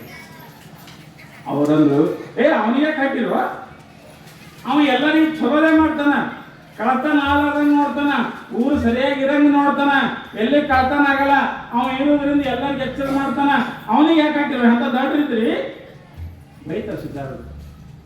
ನೀವು ಪಗಾರ ತಗೊಂಡ್ರು ನೀವು ಊರಾಗ ತಿರುಗಾಡಂಗಿಲ್ಲ, ಅವನಿಗೆ ಪಗಾರ ಇಲ್ಲ ಏನೂ ಇಲ್ಲ, ಅವನಿಗೆ 10 ರೂಪಾಯಿ ಯಾರು ಕೊಡಂಗಿಲ್ಲ, ಏನೂ ಪಗಾರ ಇಲ್ಲದಿದ್ದರೂ ಕೂಡ ಎಲ್ಲರನ್ನ ಹಬ್ಬಿಸ್ತಾ ಇದ್ದಾನೆ, ಅವನಿಗೆ ಹಾಕಿರ ಅಂತ ದಾಟ್ರಿದ್ರಿ ಏನು? ಆಯ್ತು ರೀ ಸಾಹೇಬ್ರ, ನಮ್ಗೆ ಗೊತ್ತಾಗಿಲ್ರಿ ಅಪ್ಪ, ಬಿಡ್ರಿ ಅವ್ರಿಗೆ ಮೊದಲು ಹೊರಗಂದ್ರೆ ಬಿಟ್ರಪ್ಪ. ಅವನಿಗೆ ಬಿಟ್ಟು ಕೂಡಲೇ ಅವ ಹೊರಗೆ ಹೋದ. ಓಂ ನಮಃ ಅನ್ಕೋತು ಹೋದಾರ, ನೋಡಿ ಸರಿಯಾಗಿ ನೋಡ ಹೋದಿ ನೋಡು ಅಂತ ತಿಳ್ಕೊಂಡು ಇವರು ಹೋದ ಸಿದ್ಧಾರೂಢರು ಹೋಗಿ ಮಠದಾಗ ಉಳಿತಾರ. ಉಳಿದ ಕೂಡಲೇ ಮರದಿವಸ ಏನಾಗ್ತದ, ಅವ ಖರೆ ಫೌಜ್ದಾರ ಬರ್ತಾನೆ, ಇದ್ದು ಫೌಜ್ದಾರ ಅವ ಬರ್ತಾನೆ. ಬಂದ ಕೂಡಲೇ ಇವ್ರಂತ, ಯಪ್ಪ ನಿನ್ನ ರಾತ್ರಿ ಬಂದಿದ್ರು, ನಾವು ತಪ್ಪು ಮಾಡಿದ್ದೇವೆ, ಸಾಹೇಬರಿಗೆ ನಾವು ಕ್ಷಮ ಕೇಳೋಣ ಅಂತ ತಿಳ್ಕೊಂಡು ಇಬ್ರು ಪೊಲೀಸರು ಬಂದು, ಯಪ್ಪ ನಮ್ಗೆ ತಪ್ಪಾಗ್ಯದ್ರಿ ಫೌಜ್ದಾರ ನಮಸ್ಕಾರ ಮಾಡ್ತಾರೆ. ಯಾಕೋ ಅವ ಅಂತಾನೆ, ಯಾಕೆ ನಮಸ್ಕಾರ ಮಾಡ್ತೀವಿ ಅಂತ ನಾವು, ಇಲ್ರಿ ನಿನ್ನ ರಾತ್ರಿ ಬಂದಿದ್ರಿ ನೀವು, ನಾವೊಬ್ಬರಿಗೆ ಕಳ್ಳರಿಗೆ ಒಳಗೆ ಹಾಕಿದ್ದೇವೆ ಓಂ ನಮಃ ಶಿವಾಯ, ಮತ್ತು ನೀವು ಬಿಡೋಣ ನಾವು ಬಿಟ್ಟಿದ್ದೇವ್ರಿ, ನಮ್ಮ ತಪ್ಪಾಗ್ಯದ್ರಿ ಅವನಿಗೆ ಹಾಕೋದು ಹಾಗೆ ಅವಂದ ಫೌಜ್ದಾರ. ನಾ ಎಲ್ಲಿ ಬಂದಿದ್ದ ಅಂತ ನಾ ಬಂದಿಲ್ಲ, ನಾವು ಅಲ್ಲೇ ನಿನ್ನ ರಾತ್ರಿ ಬಂದಿರಿ, ನೀವು ನಿನ್ನ ರಾತ್ರಿ ಬಂದು ನಮ್ಗೆ ಹೇಳಿಸಿ ಅವನಿಗೆ ಒಳಗೆ ಬಿಡಿಸಿರಿ, ನಾವು ಸ್ವತಃ ನೋಡಿದ್ದೇವೆ, ಸ್ವತಃ ನೀವೇ ಬಂದಿದ್ರಿ ಅನ್ನೋ. ಅವ ಫೌಜ್ದಾರಂದ, ನಾವು ಊರಾಗೆ ಇದ್ದಿತ್ತಿಲ್ಲ, ಬೇರೆ ಊರಿಗೆ ಹೋಗಿದ್ದ, ನೀನು ನಾ ಇದ್ದೇ ಇತ್ತಿಲ್ಲ ಊರಾಗಂತ. ಅವ್ರ ಹತ್ರ ಪೊಲೀಸರು, ಹಾಗಾದ್ರೆ ಯಾರು ಬಂದರು? ಫೌಜ್ದಾರನೂ ವಿಚಾರ ಮಾಡ್ತಾನ, ಪೊಲೀಸರು ವಿಚಾರ ಮಾಡ್ತಾನ, ರಾತ್ರಿಯರೇ ಬಂದವರು ಸಾಹೇಬ್ರೇ ಇದಾರ, ಮತ್ತು ಇವ್ರೇ ನಾವು ಇಲ್ಲತ್ತಾರ, ಇನ್ನು ಹೆಂಗೆ ಮಾಡೋಣ ಅಂತ ತಿಳ್ಕೊಂಡು ವಿಚಾರ ಮಾಡಿದಾಗ ಫೌಜ್ದಾರ್ ಹುಷಾರಿರ್ತಾನ. ಅವನಿಗೆ ಗೊತ್ತಾಯ್ತು ಇದು ಮಹಾತ್ಮರ ಕೆಲಸ, ನಡಿ ಮಠಕ್ಕೆ ಹೋಗೋಣ ಅಂತ ತಿಳ್ಕೊಂಡು 3 ಮಂದಿ ಕೂಡಿ ಸಿದ್ಧಾರೂಢರ ಬಲಕ್ಕೆ ಹೋಗ್ತಾ ಇದ್ದಾರೆ. ಹೋಗಿ ಸಿದ್ಧಾರೂಢರ ಪಾದಕ್ಕೆ ನಮಸ್ಕಾರ ಮಾಡಿ ಅವಾಗ ಕೇಳ್ತಾ ಇದ್ದಾರೆ, ಯಪ್ಪ ನಮ್ದೊಂದು ಹೀಗೆ ಸಮಸ್ಯೆ ಆಗ್ಯದ, ನಿನ್ನ ಯಾರೋ ನಮ್ಮಂಗೆ ಆಗಿ ಬಂದು ನಮ್ಮ ಪೊಲೀಸ್ ಸ್ಟೇಷನ್ನಲ್ಲಿದ್ದ ಶಿವಾಯ ನಮನನ್ನ ಬಿಡಿಸಿ ಕಳ್ಸ್ಯಾರತ್ತಪ್ಪ, ಮತ್ತೆ ನಾರೇ ಹೋಗಿಲ್ಲ, ನಾ ಪರೂರಿಗೆ ಹೋಗಿದ್ದೆ, ನಮ್ಮ ಪೊಲೀಸರೇ ಹೀಗಲ್ಲಕತ್ತಾರೆ, ನಮ್ಗೆ ಏನು ಗೊತ್ತಾಗ್ಯದಪ್ಪ ಅಂತ ಕೇಳಿದಾಗ ಅವಾಗ ಸಿದ್ಧಾರೂಢರಂತ ನಕ್ಕರಂತ ಸಿದ್ಧಾರೂಢರು. ಯಪ್ಪ ಸಿದ್ಧಾರೂಢರು ಅವ್ರಂತಾರೆ, ಬೇರೆ ಯಾರೂ ಅಲ್ಲಪ್ಪ, ನನ್ನ ಭಕ್ತನ ಸಲುವಾಗಿ ನಾನೇ ಆ ವೇಷವನ್ನು ಧರಿಸಿಕೊಂಡು ಬಂದಿದ್ದ ಅಂದ್ರೆ ಸಿದ್ಧಾರೂಢರು. ಬೇರೆ ಯಾರು ಅಲ್ಲ, ಪರಮಾತ್ಮನೇ ಬಂದಿರ್ತಾನ, ಭಕ್ತರನ್ನ ರಕ್ಷಣೆ ಮಾಡ್ಲಿಕ್ಕೆ ದೇವರೇ ಬರ್ತಾ ಇದ್ದಾನ ಅಂತ ಸಿದ್ಧಾರೂಢರು ಹೇಳುವಾಗ ಅವ್ರು ತಪ್ಪಾಯ್ತು ಅಂತ ನಮಸ್ಕಾರ ಮಾಡಿದ್ರಂತ. ಹಾಂಗ ಇಲ್ಲಿ ಓಂ ನಮಃ ಶಿವಾಯ ಮಹತ್ವ ಇಲ್ಲಿ ಆದ ಅಂತ ತಿಳ್ಕೊಂಡು ಇಷ್ಟೆಲ್ಲ ಮಾಡ್ಕೊತು. ಮುಂದೆ ಏನಾಯ್ತು ಅಂತ ಕೇಳಿದ್ರೆ, ತಾಯಿ ದಾನಮ್ಮ ಮುಂದೆ ಎಲ್ಲಿ ಬರ್ತಾ ಇದ್ದಾಳೆ, ಹಾಗೆ ಸಂಚಾರ ಕಾಶಿಯಿಂದ ಸಂಚಾರ ಮಾಡ್ಕೋತ ಎಲ್ಲಿಗೆ ಬರ್ತಾಳಂದ್ರೆ ಬಹಮನಿ ಸುಲ್ತಾನನ ರಾಜನ ಆಸ್ಥಾನಕ್ಕೆ ಬರ್ತಾ ಇದ್ದಾಳೆ. ಮುಸಲ್ಮಾನರ ರಾಜ ಬಹಮನಿ ಸುಲ್ತಾನ, ಅವನ ಆಸ್ಥಾನಕ್ಕೆ ಬರ್ತಾ ಇದ್ದಾಳ. ಬಂದಾಗ ಆತ ಮುಸಲ್ಮಾನನಾಗಿದ್ದರೂ ಕೂಡ ಆತ ತಾಯಿಯನ್ನ ಸ್ವಾಗತ ಮಾಡ್ತಾ ಇದ್ದಾನ, ದಾನಮ್ಮ ತಾಯಿಯನ್ನ ಬಾ ಅಂತ ಸ್ವಾಗತ ಮಾಡ್ತಾ ಇದ್ದಾನ, ಕರೆಸಿ ಪಾದ ಪೂಜೆ ಮಾಡ್ತಾ ಇದ್ದಾನ. ಎಲ್ಲ ಮಾಡಿ ಆತ ನಮಸ್ಕಾರ ಮಾಡಿ ಪ್ರಸಾದವನ್ನು ಸ್ವೀಕಾರ ಮಾಡ್ರಿ ಅಂತ. ಆವಾಗ ತಾಯಿ ಅಂತಾಳ, ದಾನಮ್ಮ ತಾಯಿ ಮತ್ತು ಸೋಮಲಿಂಗ ಅಂತಾರ, ರಾಜ ನೀ ಎಲ್ಲ ಚಲೋ ಇದ್ದಿ ಖರೆ, ಆದ್ರೆ ನಾವು ವೀರಶೈವರಲ್ಲದೆ ಲಿಂಗವನ್ನ ಕಟ್ಟಿಕೊಳ್ಳಲಾರದೆ ಇದ್ದರು ಅಂದ್ರೆ ವೀರಶೈವರ ಮನೆಗೆ ಊಟ ಮಾಡ್ತೇವಿ, ಲಿಂಗ ಯಾರು ಕಟ್ಕೊಂಡ್ರ ಅವ್ರ ಮನೆಗೆ ಊಟ ಮಾಡ್ತೇವಿ, ಲಿಂಗವಿಲ್ಲದವರ ಮನೆಗೆ ನಾನು ಊಟ ಮಾಡಂಗಿಲ್ಲ ರಾಜ್ಯ ಅಂತಾಳೆ. ಆವಾಗ ರಾಜಾಗ ಭಾಳ ಹಳ್ಳಿ ಆಗ್ತದ. ಯವ್ವ ಊಟ ಮಾಡ್ರಿವ ಅಂತ ತಿಳ್ಕೊಂಡು ವಿನಂತಿ ಮಾಡಿದಾಗ, ಇಲ್ಲ ರಾಜ ನಾನು ಲಿಂಗ ಕಟ್ಕೊಂಡು ಅವ್ರ ಮನ್ಯಾಗ ಉಡ್ತೀನಿ. ಯಾಕೆ ಹಂಗದ ನನ್ನ ನಿಯಮ ಅಂದ್ರೆ, ನಾನು ಪೂಜಾ ಮಾಡಿಕೊಂಡು ಆ ಎಡಿಯನ್ನ ದೇವರಿಗೆ ಹಿಡಿದು ಅದೇ ಎಡಿಯನ್ನ ಪ್ರಸಾದ ಮಾಡ್ತಾ ಇದ್ದೀನಿ. ಯಾಕೆ ಹಿಂಗೆ ನಿಯಮ ಇಟ್ಕೊಂಡಿ ನಾನು ಅಂದಾಗ ಆ ರಾಜ ಅಂತನ, ಯವ್ವ ಹಾಗಾದ್ರೆ ನಾ ಮುಸಲ್ಮಾನ್ ಇದ್ರೆ ಇರಲಕ್ಕ ಬಹುಮನಿನಾಗಿರಲಕ್ಕ ನನಗೆ ಲಿಂಗ ದೀಕ್ಷೆ ಕೊಡ್ರಿ ಅಂತ. ನಿಮಗೆ ಹುಣಸೆ ಕಳಿಸ್ತಾ ಇದ್ದೀನಿ, ನಾನು ಲಿಂಗ ದೀಕ್ಷೆ ತಗೋತಾ ಇದ್ದೀನಿ, ನನಗೆ ಲಿಂಗ ದೀಕ್ಷೆ ಕೊಡ್ರಿ ತಾಯಿ ಅಂತ ತಿಳ್ಕೊಂಡು ಆತ ಸಾಷ್ಟಾಂಗ ನಮಸ್ಕಾರ ಹಾಕಿದಾಗ ಆವಾಗ ತಾಯಿಗೆ ಬಹಳ ಸಂತೋಷ ಆಗ್ತದ. ಆ ತಾಯಿ ಧನಮ್ಮ ತಾಯಿ ಏನ್ ಮಾಡ್ತಾ ಇದ್ದಾಳ, ಅವರಿಗೆ ಲಿಂಗ ದೀಕ್ಷೆಯನ್ನ ಕೊಡ್ತಾ ಇದ್ದಾಳ. ಲಿಂಗ ದೀಕ್ಷೆಯನ್ನ ಕೊಟ್ಟು ಲಿಂಗದ ಎಲ್ಲ ವಿಷಯವನ್ನ ಹೇಳಿ ಆ ರಾಜನಿಗೆ ಸರಿಯಾಗಿ ಜ್ಞಾನ ಆಗಲಿ ಅಂತ ತಿಳ್ಕೊಂಡು, ಹೇ ರಾಜ, ಲಿಂಗ ಅಂದ್ರೆ ಕೇವಲ ಇದೊಂದು ಖರೀದು ಒಂದು ವಸ್ತು ಅಂತ ತಿಳ್ಕೊಬೇಡ. ನಾನು ನಿನಗೆ ಕೊಟ್ಟಿದ್ದು ಒಂದು ಲಿಂಗ ಕೊಟ್ಟಿದ್ದೀನಿ ಖರೆ, ಆದ್ರೆ ಲಿಂಗ ಅಂದ್ರೆ ಇದನ್ನೇ ದೇವರು ಇದನ್ನೇ ಮಾಡ್ಕೋತ ಹೋಗುವಂತ ಹೇಳಿನಿ ಖರೆ, ಆದ್ರೆ ಲಿಂಗದ ಅರ್ಥ ಕೇವಲ ಇದೊಂದು ವಸ್ತು ಅಲ್ಲ. ಯಾಕೆ ರಾಜನಿಗೆ ತಿಳಿಸ್ಕೊಡ್ಬೇಕಲ್ಲ, ಯಾಕೆ ಮುಸಲ್ಮಾನರ ಶ್ರದ್ಧಾ ಬರ್ಬೇಕಲ್ರಿ. ಆವಾಗ ತಾಯಿ ಏನಂತಾಳ, ಲಯ ಗಮನ ರೈತತ್ವ ಲಿಂಗ ಮಿತ್ತುಚ್ಯತೆ. ರಾಜ ಲಿಂಗ ಅಂದ್ರೆ ಎದಕ್ಕಂತಾರಂದ್ರ, ಯಾವುದಕ್ಕ ಲಯ ಇಲ್ಲೋ, ಲಯ ಅಂದ್ರೆ ನಾಶ ಇಲ್ಲ, ಯಾವುದಕ್ಕೆ ನಾಶ ಇಲ್ಲೋ, ಯಾವುದು ಬರುವುದು ಹೋಗುವುದು ಅಲ್ಲವೋ, ಯಾವಾಗಲೂ ಯಾವುದು ಇರ್ತದ ಅದಕ್ಕೆ ಲಿಂಗ ಅಂತಾರ. ಇದು ಕೇವಲ ಜಾತಿಯ ಸಂಕೇತ ಅಲ್ಲ, ಇದು ನಾವು ಹಿಂದೂಗಳು ನಾವು ಕೊಟ್ಟಿದ್ದೇವಂತ ಹಿಂಗ ತಿಳ್ಕೊಬೇಡ ರಾಜ. ಇದು ಯಾವುದೇ ಧರ್ಮದ ಸಂಕೇತ ಅಲ್ಲ. ಲಿಂಗ ಅಂದ್ರೆ ದೇವರು, ಲಿಂಗ ಅಂದ್ರೆ ಆತ್ಮ, ಲಿಂಗ ಅಂದ್ರೆ ನಿರಾಕಾರ ಪರಮಾತ್ಮ. ನೀವು ಅಲ್ಲ ಅಂತೀರಿ, ನಾವೇನಂತೇವಿ ಶಿವ ಅಂತೇವೋ ರಾಜ. ನಿಜವಾಗಿ ನೋಡಿದ್ರೆ ದೇವರು ಹೆಂಗದ, ಮತ್ತೆ ಹಾಗಾದ್ರೆ ಲಿಂಗ ಯಾಕೆ ಇರ್ತೀರಿ ಅಂತ ಕೇಳಿದಾಗ ಆವಾಗ ತಾಯಿ ಅಂತಾಳ, ನೀನು ನಿರಾಕಾರ ಪರಮಾತ್ಮನನ್ನ ಅರಿಯಲಿಕ್ಕೆ ಬರಂಗಿಲ್ಲ ಅಂತ ತಿಳ್ಕೊಂಡು ನಿನಗಿದೊಂದು ಸಾಧನ ಕೊಡಕತ್ತಿದ್ದೀವಿ. ಇದನ್ನು ನೋಡ್ಕೋತ ನೀವು ಏನ್ ಮಾಡ್ಬೇಕು, ಪರಮಾತ್ಮನನ್ನು ಅರಿಯಬೇಕು, ಪರಮಾತ್ಮನ ಹತ್ರ ಹೋಗ್ಬೇಕು. ಈಗ ನೋಡ್ರಿ, ಇದು ಬಾಗಿಲದು, ಈ ಬಾಗಿಲು ಏನದ್ರಿ ಒಳಗೆ ಬರಕ, ಆದ್ರೆ ಬಾಗಲೇ ದೇವರಲ್ಲ, ಒಳಗಿಲ್ಲಿ ತಾಯಿ ಫೋಟೋ ಅದ, ದಾನಮ್ಮ ತಾಯಿ ಫೋಟೋ ಇಟ್ಟಿರಿ. ನೀವು ಬಾಗಿಲಿಗೆ ನಮಸ್ಕಾರ ಮಾಡ್ತಿರೋ, ಇಲ್ಲಿ ಒಳಗೆ ಬಂದು ನಮಸ್ಕಾರ ಮಾಡ್ತಿರೋ? ಒಂದ್ ವೇಳೆ ಪ್ಯಾಕ್ ಮಾಡ್ತೀವಿ ಬಾಗಿಲ ಹೆಂಗ್ ಮಾಡ್ತೀವಿ?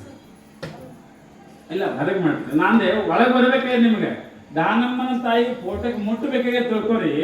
ಉದಾಹರಣೆ ಕೊಡಕತ್ತೀನಿ. ನೀವು ಇಲ್ಲಿ ಬಂದು ದಾನಮ್ಮನ ಪಾದಕ್ಕೆ ಮುಟ್ಟಿ ನಮಸ್ಕಾರ ಮಾಡಬೇಕಾದ್ರೆ ಬಾಗಿಲು ತೆರೆದ್ರೆ ಒಳಗೆ ಬರ್ಲಿಕ್ಕೆ ಬರ್ತವಲ್ಲ, ಬಾಗಿಲು ಮುಚ್ಚಿದ್ರೆ ಬರಂಗಿಲ್ಲ. ಹ್ಯಾಂಗ ಬಾಗಲ ಸಾಧನದ, ಬಾಗಲ ಒಳಗೆ ಬರಕ ಸಾಧನದ. ದೇವಿ ಬಾಗಲಲ್ಲ, ದೇವಿ ಇಲ್ಲದ, ಲಿಂಗಮ್ಮ ತಾಯಿ ಇಲ್ಲದ, ದಾನಮ್ಮ ತಾಯಿ ಇಲ್ಲದ, ಬಾಗಲ ಒಳಗೆ ಬರ್ಲಿಕ್ಕೆ ಸಾಧನದ. ಹಂಗ ರಾಜ ಇದು ಏನದ ಅಂತ ಕೇಳಿದ್ರೆ ಲಿಂಗನದ ಒಂದು ಸಾಧನಪ್ಪ. ಇದರಿಂದ ನೀನು ಅದನ್ನ ಅರಿಬೇಕಾಗ್ಯದ. ದೇವರು ವ್ಯಾಪಕನ, ಅದಕ್ಕೆ ಅಂತ ಇಲ್ಲಿ ಒಂದು ವಚನ ಹೇಳ್ತಾ ಇದ್ದಾರ ದಾನಮ್ಮ ತಾಯಿ. ಏನಂತ ಹೇಳ್ತದ, ಅಷ್ಟವಿಧಾರ್ಚನೆಯ ಮಾಡಿ ಒಲಿಸಿಕೊಳ್ಳುವೆನಯ್ಯ, ನೀನು ಬಹಿರಂಗ ವ್ಯವಹಾರ ದೂರಸ್ಥನು, ಅಂತರಂಗದಲ್ಲಿ ಧ್ಯಾನ ಮಾಡಿ ಒಲಿಸಿಕೊಳ್ಳುವೆನಯ್ಯ, ನೀನು ವಾಂಗ್ಮನೋ ಅತೀತನು, ಜಪ ಸ್ತೋತ್ರದಿಂದ ಒಲಿಸಿಕೊಳ್ಳುವೆನಯ್ಯ, ನೀನು ನಾದಾತೀತನು, ಭಾವಜ್ಞಾನದಿಂದ ಒಲಿಸಿಕೊಳ್ಳುವೆನಯ್ಯ, ನೀನು ಮತಿಗತೀತನು, ಹೃದಯ ಕಮಲದಲ್ಲಿ ಇಟ್ಟು ಕೊಂಬೆನಯ್ಯ, ನೀನು ಸರ್ವಾಂಗ ಪರಿಪೂರ್ಣನು, ನಿನ್ನ ಒಲಿಸಲು ಎನ್ನಳವಿಲ್ಲ, ನೀನೊಲಿಯುವುದೇ ಸುಖವಯ್ಯ ಚೆನ್ನ ಮಲ್ಲಿಕಾರ್ಜುನ. ಅಕ್ಕ ಮಾಡಿ ಅಂದ ವಚನ ಏನಂತಾಳೆ ಈ ವಚನದಾಗ, ದೇವರು ಹ್ಯಾಂಗ ಅದರಂತ ಹೇಳ್ಕೊಡಕತ್ತಾಳ ದಾನಮ್ಮ ತಾಯಿ. ಹೇಳ್ತಾ ಇದ್ದಾಳ ಅಷ್ಟವಿಧ ಅರ್ಚನೆ. ಈಗ ನೋಡ್ರಿ, ನೀವು ದೇವ್ರ ಪೂಜೆ ಮಾಡ್ತೀರಲ್ಲ, ದೇವರ ಪೂಜೆ ಮಾಡಬೇಕಾದ್ರೆ ದೇವರಿಗೆ ಕುಂಕುಮ ಹಚ್ಬೇಕಲ್ಲ, ವಿಭೂತಿ ಹಚ್ಬೇಕಲ್ಲ, ಅವನ ಹಣಿಗೆ ಹಚ್ಬೇಕಲ್ಲ. ಅವನ ಹಣಿ ಎಲ್ಲಿ ಅದು ಹಚ್ತೀರಿ? ದೇವ್ರು ಎಲ್ಲ ಕಡೆ ಅದ. ಉದಾಹರಣೆ ತಿಳ್ಕೊರಿ, ಈ ದೇವ್ರು ಎಲ್ಲ ಕಡೆ ಅದನ. ನೀವು ಅವನಿಗೆ ಇವತ್ತು ಹಚ್ಚಬೇಕೆ ಕೂತೀರಿ, ಪೂಜೆ ಮಾಡ್ಲಿಕ್ಕೆ ಕೂತೀರಿ, ಅವನ ಹಣಿ ಎಲ್ಲ ಹಚ್ಚೋರು ನೀವು ಬಹಿರಂಗ ವ್ಯವಹಾರ ದೂರಸ್ಥನು. ನಾವು ಹೊರಗಿಂದ ಏನಾದರೂ ಮಾಡ್ಲಿಕ್ಕೆ ಹೋದೆವು ಅಂದ್ರೆ ದೇವರಿಗೆ ಎಲ್ಲಂತ ಏರ್ಸೋರು, ಹೂ ಎಲ್ಲಂತ ಏರ್ಸೋರು, ಕುಂಕುಮ ಎಲ್ಲಂತ ಹಚ್ಚೋರು, ಆ ಪೂಜೆ ಎಲ್ಲಂತ ಮಾಡೋರು, ಅವನಿಗೆ ಅಭಿಷೇಕ ಎಲ್ಲಂತ ಮಾಡೋರು. ವ್ಯಾಪಕವಾದಂಥ ಪರಮಾತ್ಮನಿಗೆ ಹೊರಗಿನ ಪೂಜಾದಿಗಳನ್ನ ದೇವರು ಹೂ ಬೇಡನೇನ್ರಿ, ತೆಂಗು ಬೇಡನೇನು, ಉದ್ಬತ್ತಿ ಬೇಡನೇನು, ಮತ್ತು ಅವ ಏನು ಬೇಡನು? ಏನು ಬೇಡಿಲ್ಲ. ತರೋರು ನೀವೇ, ಒಡೆಯವರು ನೀವೇ, ತಿನ್ನೋರು ಎಡಿ ಹಿಡಿತೀರಲ್ಲ. ಈಗ ತುಜ ಕಡೆ ಹಾತ, ಮುಂದಿನ ಅಂದ್ರು ಮಜ ಕಡೆ ಹಾತ, ನಿನ್ನ ಕಡೆ ಕೈಯ, ನನ್ನ ಕಡೆ ಅನ್ನ. ಈಗ ದೇವರಿಗೆ ಎಡಿ ಹಿಡಿತೀರಲ್ಲ ನೀವು.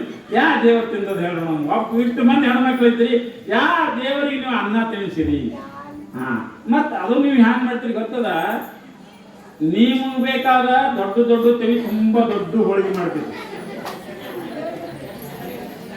ಆ ದೇವರಿಗೆ ಎಡಿ ಮಾಡ್ಬೇಕಾದ್ರೆ ಅಷ್ಟೇ ಮಾಡಿ ಅದಕ್ಕೊಂದು ಹೂವು ಹಚ್ಚಿ ಹೋದ್ರೆ ಹೋಲಿ ಕುಸುನೆ ಹೋಲಿ, ಹೆಚ್ಚಿಗೆ ಹೋಗ್ಬಾರ್ದು. ಯಾಕಂದ್ರೆ ಅದು ಪೂಜೆ ಕೊಡ್ಬೇಕಾಗ್ತದೆ ಮತ್ತೆ. ಆ ದೇವರಿಗೆ ಎಡಿ ಮಾಡಬೇಕಾದ್ರೆ ಇಷ್ಟೇ ಸಾನ ಹೋಳಿಗೆ ಮಾಡಿ ಅವನಿಗೆ ಹಚ್ಚದಕ್ಕೆ ಅದ್ರಾಗೆ ಒಂದ್ಸಲ ಸ್ವಲ್ಪ ಹನಿ ತುಪ್ಪ ಹಾಕಿ ಒಂದಿಟ್ಟು ಅನ್ನ ಇಟ್ಟು ಒಯ್ದು ಎಡಿ ಕೊಡ್ತೀವಿ. ಅದು ಎಡಿನೂ ಕೊಡಂಗಿಲ್ಲ. ಪೂಜೆ ಇದ್ರೆ ಮಾತ್ರ ಇಲ್ಲಿಂದ ಅದು ಅದೇ ಹತ್ಕೊಂಡ್ಬರ್ತೀರಿ ಮನೆಗೆ. ಹಂಗೆ ಸಾಮಾನ್ಯವಾಗಿ ಯಾ ದೇವರು ತಿಂದಾನ, ಯಾ ದೇವರು ಮಾಡ್ಯಾನ, ಅವನಿಗೇನು ಅವನಿಗೆ ಬೇಕಾಗ್ಯದ. ಅವ ನಾವು ಪಟ್ಟ ಅನ್ನವನ್ನೇನು ಅಂತಾನ, ನಾವು ಹೊಡೆದ ತೆಂಗಿನಕಾಯಿ ಅವನು ತಗೋತಾನ, ನಾವು ಪಟ್ಟ ದಕ್ಷಿಣ ತಗೋತಾನ, ಏನೂ ಇಲ್ಲ. ಹಾಗಾದ್ರೆ ನಾವು ಮಾಡುವ ವ್ಯವಹಾರಗಳೆಲ್ಲ ಹೆಂಗದವ? ನಮ್ಮ ಸಂತೋಷಕ್ಕಾಗಿ ವಿನ ದೇವರಿಗೆ ಏನೋ ಅವಶ್ಯಕತೆ ಇಲ್ಲ. ಈ ಹೊರಗಿಂದ ಆಯ್ತು ತಿಳ್ಕೊಂಡು ಇನ್ನು ಹೊರಗಿಂದ ಹೋಗೋಣ. ಅಂತರಂಗದಲ್ಲಿ ಧ್ಯಾನ ಮಾಡಿ ಒಲಿಸುವೆನಯ್ಯ ನೀನು ವಾಂಗ್ಮನೋ ಅತೀತನು. ಹೋಗಿ ಬಿಡು, ಹೊರಗಿಂದರೆ ಹೇಳ್ಬಿಟ್ಟು ನಿಮಗೆ. ಇನ್ನು ಒಳಗೆ ನಾವು ಇನ್ನು ಏನು ಮಾಡಲ್ರಿ, ಹೊರಗೆ ಧ್ಯಾನ ಮಾಡ್ತೇವೆ, ಒಳಗಾತ ನೀವು ಅಂದ್ರಿ ಅಂದ್ರೆ ದೇವರ ಹೆಂಗದನ ಮಾತಿಗೂ ಮನಸ್ಸಿಗೂ ಮೀರದನ. ಅಂದ್ರೆ ನಿಮ್ಗೆ ಹೀಗೆ ಹೇಳ್ತಿರಂಗಿಲ್ಲ, ಮತ್ತೆ ನಿಮ್ಮಂಗೆ ಬರ್ಬೇಕು. ಹೆಂಗಂದ್ರೆ ನೀವು ಈಗ ಕೂತಿ ಧ್ಯಾನ ಮಾಡ್ತೀರಿ ತಿಳ್ಕೊರಿ. ಧ್ಯಾನ ಮಾಡಬೇಕಾದ್ರೆ ಯಾವಾಗ ಮಾಡ್ತೀರಿ ನೀವು? ಎಚ್ಚರಿದ್ದಾಗ. ಯಾಕಂದ್ರೆ ನೀವು ಗದ್ದಲಿಗೆ ಬಿಡ್ತೀರಿ. ಎಚ್ಚರಿದ್ದಾಗ ಮಾಡೋರಲ್ಲ, ಎಚ್ಚರಿದಿರ್ಬೇಕು, ಜಳಕ ಮಾಡಿರ್ಬೇಕು, ಸ್ವಚ್ಛಾಗಿರ್ಬೇಕು. ಅವಾಗ ದೇವ್ರ ಮುಂದೆ ಕೂತಿ ಹಿಂಗೆ ಧ್ಯಾನ ಮಾಡ್ತೀರಿ ಅಂತ ತಿಳ್ಕೊರಿ. ಆದ್ರೆ ನಾನು ನಿಮಗೆ ಕೇಳ್ತೀನಿ, ನಿದ್ಯಾಗ ಎಲ್ಲಿದ್ರಿ ನೀವು? ಅವಾಗ ಧ್ಯಾನ ಮಾಡಿರಿ? ಮಾಡ್ಲಿಕ್ಕೆ ಬರಂಗಿಲ್ಲ. ಹಾಗಾದ್ರೆ ಒಂದು ಸಲ ಮಾಡ್ತೀರಿ, ನಿತ್ಯಾಗಂತ್ರಿ ಏನೂ ಮಾಡಂಗಿಲ್ಲ. ಅದಕ್ಕೆ ಪರಮಾತ್ಮ ಹೆಂಗದನ, ಇದು ಮನಸ್ಸನಾಗ ನೀವು ಹಗಲತ್ತಿದ್ದೀರಿ ಅಂತ ಮನಸ್ಸು ಹೋಯ್ತಂದ್ರೆ ನಿದ್ಯಾಗ ಮನಸ್ಸದನ್ರಲ್ಲಿ ನಿದ್ದಿಯೊಳಗೆ. ನಿತ್ಯಾಗ ಏನೂ ಇಲ್ಲ, ನಿತ್ಯಾಗ ಪೂಜೆ ಮಾಡಕ್ ಬರಲ್ಲ, ನಿತ್ಯಾಗ ಗಂಡ ಅನ್ನೋದಿಲ್ಲ, ನಿತ್ಯಾಗ ಹ್ಯಾಂಗ್ ಅನ್ನೋದಿಲ್ಲ, ಏನೂ ಅನ್ನೋದಿಲ್ಲ. ಅದಕ್ಕಂತ ಅಕ್ಕಮ್ಮದೇವಿ ವಾಂಗ್ ಮನೋ ಅತೀತನು. ಪರಮಾತ್ಮ ಹೆಂಗದನ ಮಾತಿಗೆ ಮನಸ್ಸಿಗೆ ಮೀರದನ. ಇನ್ನು ಇದನ್ನು ಹೋಯ್ತು. ಇದನ್ನು ಸ್ತೋತ್ರ ಮಾಡುವೆನಯ್ಯ ನಾದಾತೀತನು.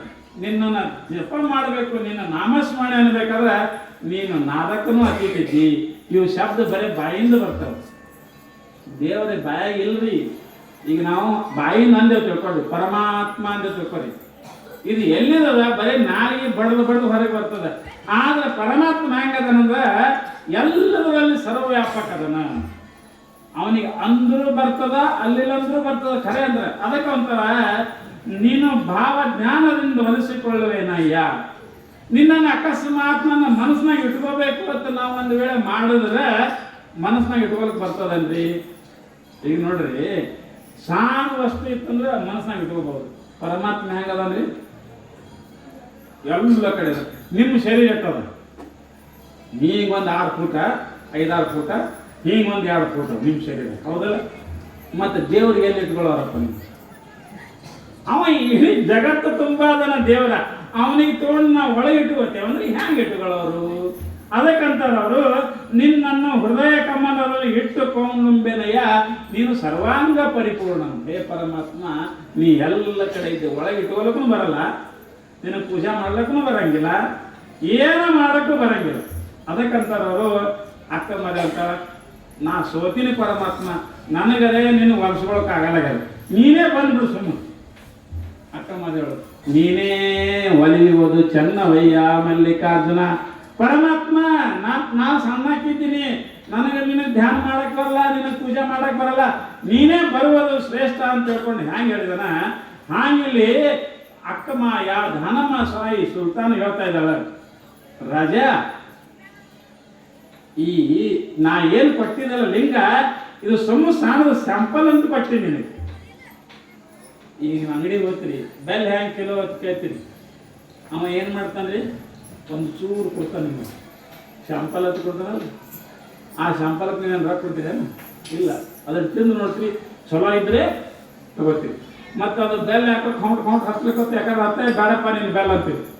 ಹಂಗೆ ನಾನು ದೇವರ ಸ್ಯಾಂಪಲ್ ಕೊಟ್ಟಿನಿ, ದೇವರ ವ್ಯಾಪಕದನ, ದೇವರಿಗೆ ಹೆಸರಲ್ಲಿ ಇಡ್ಲಿಕ್ಕೆ ಬರಲ್ಲ, ಏನೂ ಅಲ್ಲಕ್ಕೆ ಬರಂಗಿಲ್ಲ. ಈಗ ನೋಡ್ರಿ, ನಾವೆಲ್ಲ ಏನು ದೇವರು ಅಂತ ಪೂಜೆ ಮಾಡ್ತೇವಲ್ಲ, ಆ ದೇವರು ಈ ದೇವರು ಅಂತೆಲ್ಲ ಪೂಜೆ ಮಾಡ್ತೇವಲ್ಲ, ಇದು ನಮ್ಮ ಭಾವನೆಯಲ್ಲಿ.